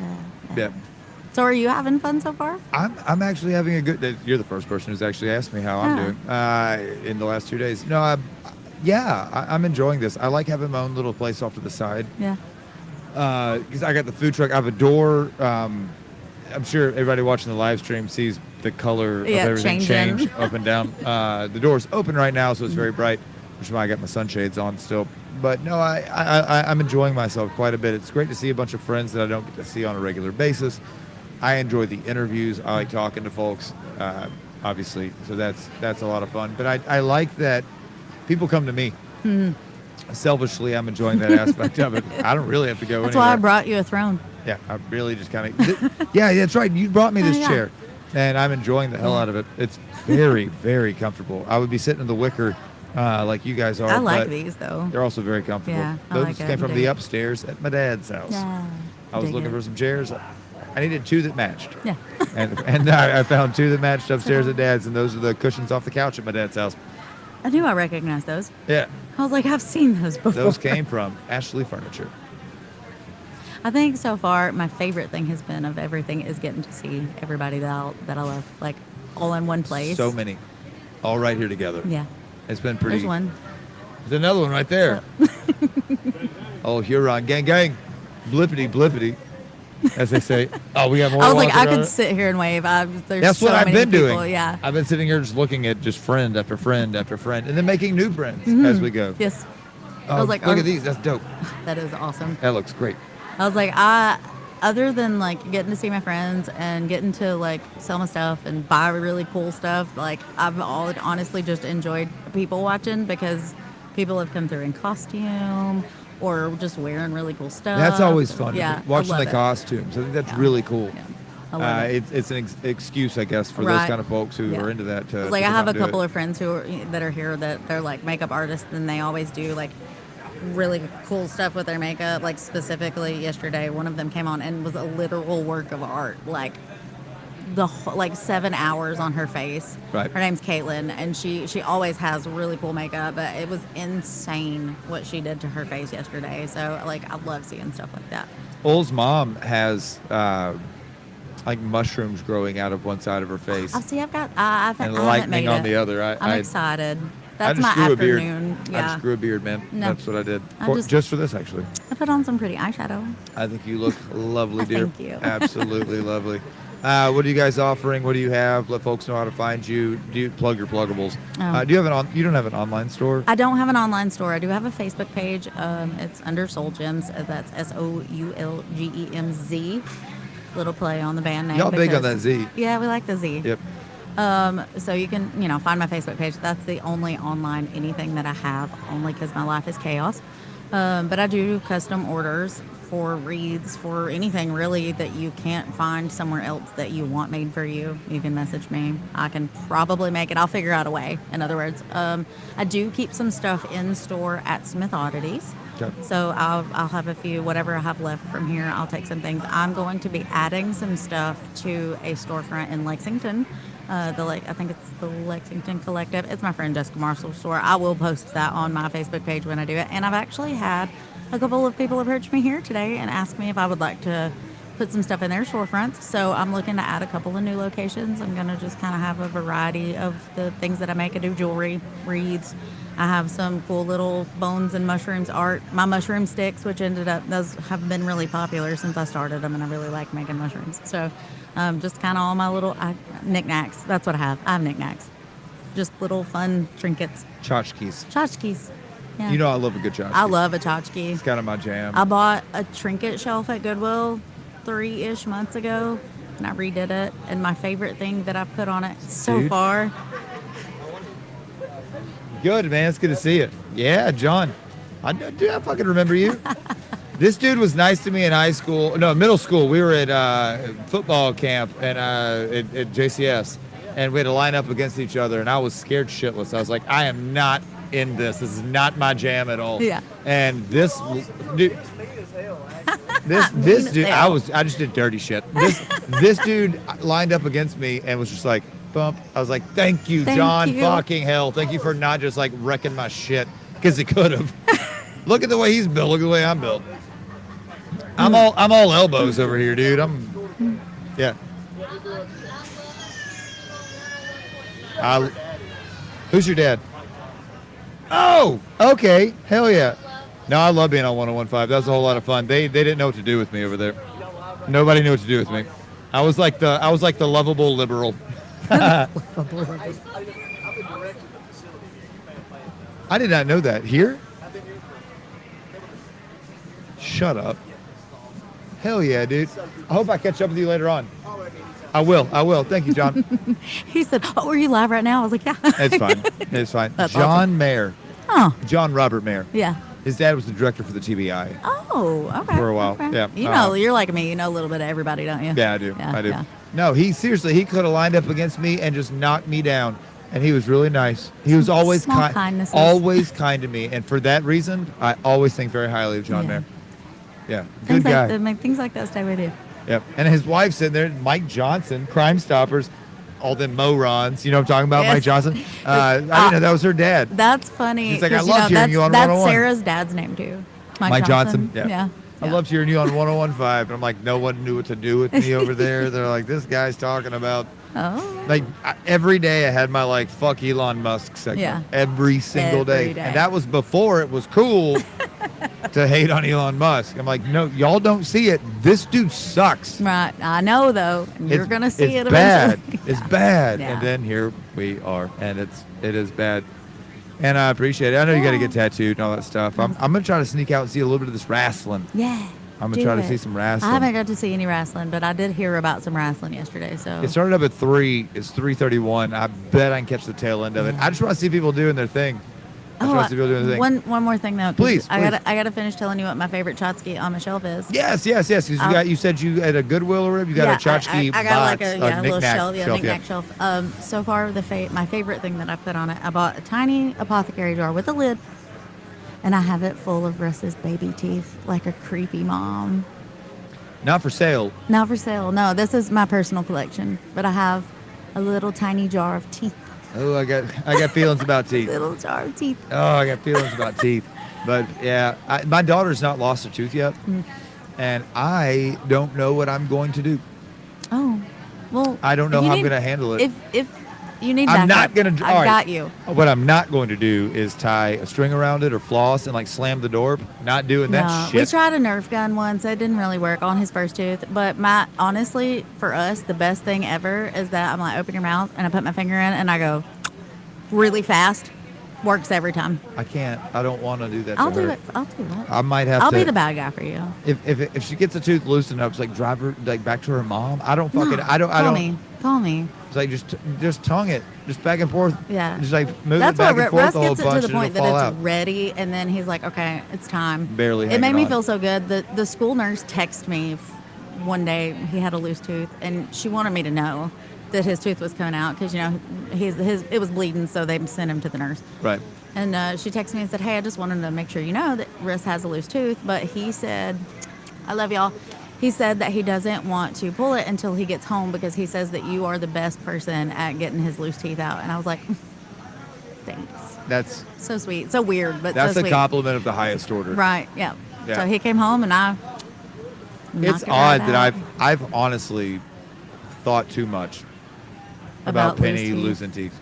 I think that I'm nervous. when it first happened, I was not okay with it. The first loose tooth was the worst, and after that, it was just another thing.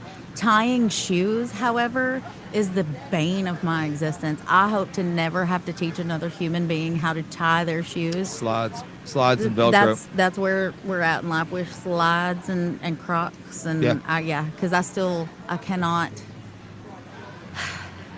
It's probably the one of the few things, let me say, that brings out the darkest rage in my soul. Because and I hate that. It's in my own child, my own. But at least you know. I made it. Yes, it makes me so angry to the point that I have to be like, I can't do this. At least you know, because I do. that's the thing. It's like, Yeah, you I have gotta to pick. just I don't pick know. What, your battles. I don't know what I'm gonna do with her teeth. Yeah. I wanna be brave for her. Yeah. I want to be strong for her, as a dad. But I got a line in the sand somewhere. You got it somewhere. At some point, I'm gonna have to say, I don't know. Here's Babbitt. How in the world are you, brother? Hello. What's up, y'all? Very cool. Do you like the setup? I love the setup. It's pretty cool, man. Yeah, gotta have a line in the sand somewhere. The shoestrings were it for me. I can do anything under the sun for you, but help you tie your shoestrings. So Sarah, See, I can do the trick for the shoestrings. yeah, see, Sarah had to be the one. And what's crazy is that Sarah ties her shoes like a left-handed person because her dad was left-handed, and that's where she learned to tie her Sure. shoes. So, Well, see, as a right-handed guy, I've got that trick where I've got the thing, and I Yeah. can show her how to do it, and Yeah. it's like a simple, easy knot. yeah, and no.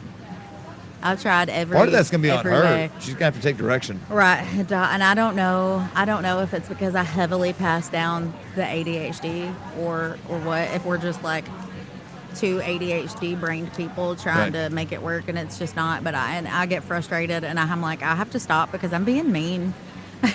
You know what I have found works really well with little kids, especially like toddler, 4, 5, 6-year-olds. Yeah. Yelling.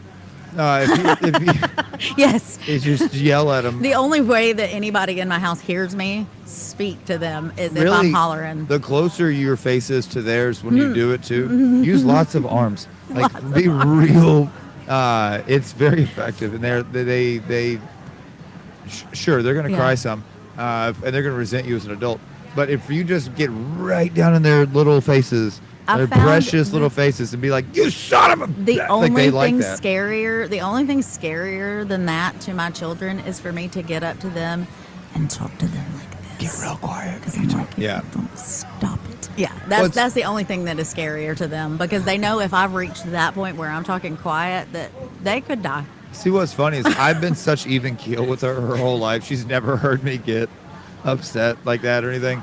'Cause I'm saving it. Yeah, There will come a time, and whenever I do it, she'll know. yeah.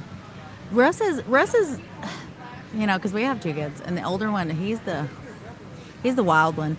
Yeah, I've had to do both for him. I've had to be like, ooh, calm yep. down, don't go to jail. But Russ he's very, I don't know, he's very like, as long as you can make it make sense to him, he's pretty like, okay. I apologized to him this morning when I got here.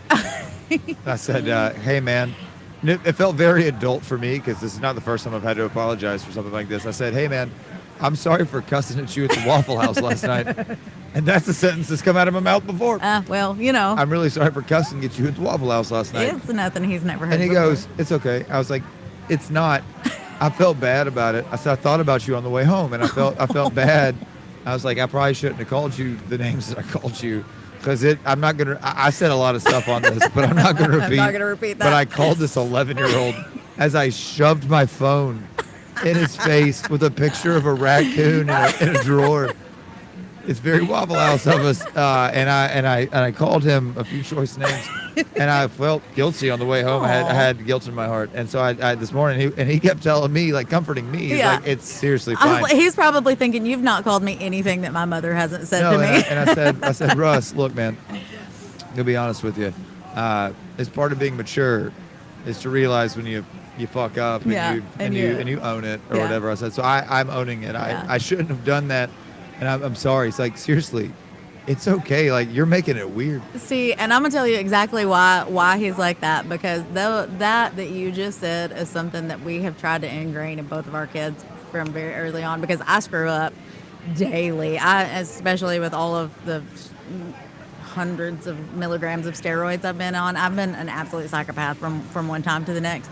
So I've had to go back and be like, hey, so I said some stuff to you yesterday that was real mean, and I have just been like a raging bitch for a while, and I'm sorry. Like, Yeah, that's on yeah, me. like I'm so sorry. So, of course, then I'm like, but people fuck up. You fuck up, I fuck up. We all make mistakes. We all say things we regret, and that's okay. Yeah. So he's like, oh, you did a thing that you feel bad for? It's cool. That's cool. He was very Yeah, gracious. yeah. He was very kind about it. But Yeah. I did feel bad. I No. felt bad. Well, it's sweet. Like, yeah. there ain't nothing. I mean, I've apologized to my not quite 5-year-old. Yeah, So there's nothing to apologize to an 11-year-old. Sorry, dog. That was on me. it'd be like that. So, yeah. Yeah, it'd be But like that's that. that's to me. I wish that I had that example growing up, and so setting that example for the younger generation, like, hey, Yeah. apologizing is a strength. Yeah. That's not a weakness. Yeah. Admitting when you're wrong shows good leadership. It shows strength. It shows maturity, emotional maturity. Like, that's a good thing. Yeah. And then they're more likely to do that when they grow up. Yeah, that's exactly what I think about it, because it's the same for me. Like, I'm, now that I'm an adult, I've had that interaction with my mom some. We're able to be like, we both learned to recognize when we're not being cool to each other. But when I was a teenager, I was a jerk to my mom. Yep. Such a jerk to my mom, and I regret it every moment of it. Since I have apologized, so and now that that I'm an adult, we've had very, very rare occurrences, but we did have one little thing because my mom forgot which kid I was for a second, and she thought, I guess she was talking to my sister, and she said something to me. It made me really upset one time. And that was my exact response was, I think you forgot which child you're talking to. Call me back when you figured it out. Shit. And because I was really mad and I didn't want to say anything I was going to regret. And she called me back a little bit later and was like, hey, I'm really sorry. And I was like, thanks, I appreciate it. And then we moved on and everything was fine. But I was like, whoa. So, yeah. Yeah. You just got to be able to say sorry sometimes. You can take it too far, though. Yeah. I'm not going to call out this person. I almost did. Ooh.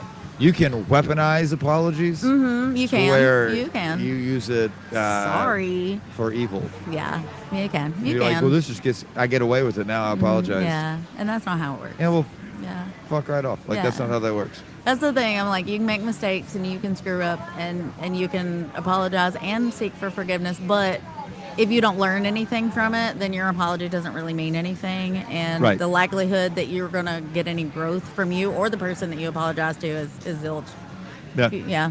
100%. Yeah. It's just going to be empty words. I've had that. I've had empty apologies. I don't like it. I don't either. It makes me feel dirty. And Yeah. that's the thing about weaponized apologies. It makes you feel dirty, and you're not even the one in trouble. You're the one getting Right. apologized to. Right. I'm like, what did I do? I don't like that at all. Well, I enjoyed the conversation Yes, with you. I'm glad we very finally much. were able I to know. slide it in. I was like, I went way hardcore serious where Sarah was funny. I'm like, I'm going to give you life advice instead.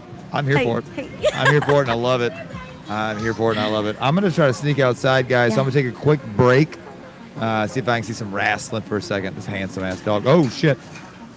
Handsome-ass dog going wild. It's fine. It's fine. Hey, it's not like the dog earlier that tried to attack some people. That was crazy. Saw I that? heard it, but I didn't know that's what was happening. Yeah, it was wild. That dog was huge and on a choker collar. You got to have your dog on a choker collar. No, Probably don't. or not break him to a market like this. Yeah, but it wanted to eat this other dog. Yeah. Straight That's up tried. crazy. Yep. If you're not here, you should come here. Yeah, if you're not here, you should come here. Yeah. 2025 Misfits Market and Expo. We are just south of downtown Jackson at the Jackson Fairgrounds. It ain't even soggy anymore. It's beautiful. That more severe weather, it's going to be later on in the day, so it's fine. We're open for another couple of hours. Be here till 5 o'clock. Come by, see us, spend some money at Soul Gems. Come sit in the chair, have a conversation with your boy, Justin White, Jay White, if you're nasty. Come hang out with us. We'll be back after this break. Thank you, guys.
right, ladies and gentlemen, boys and girls, children of all ages, it's time to sign off for the Misfits Market, 2025 Misfits Market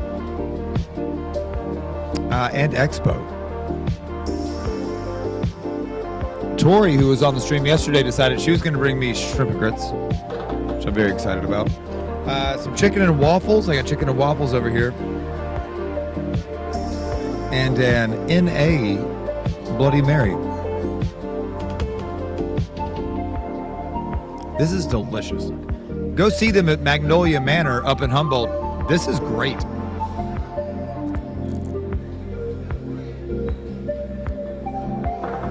I'm here for this. I've caught a little wrestling. I interviewed Oil. I've had a lot of my good friends stop by the stream. It's been a fantastic weekend, and I appreciate everybody stopping by, being a part of it. I appreciate everybody being a part of the live stream. Your comments mean the world. Your engagement means the world. I appreciate it very much.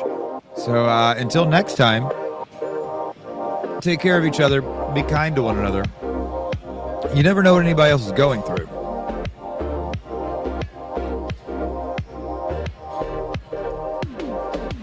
I love the community that I'm seeing being built here in Jackson. It's just small steps, and we'll get there. Everybody here has been so kind. Come back for the 2026 Misfits Market and Expo. We'll do it all again next year. I'll be here doing the same darn thing. We're going to have a great time. Until next time, again, be kind. It's free. Take care of one another the best that you can. And probably tomorrow, I'll have the 11 to 2. Definitely Tuesday. But probably tomorrow. Take it easy, fellas.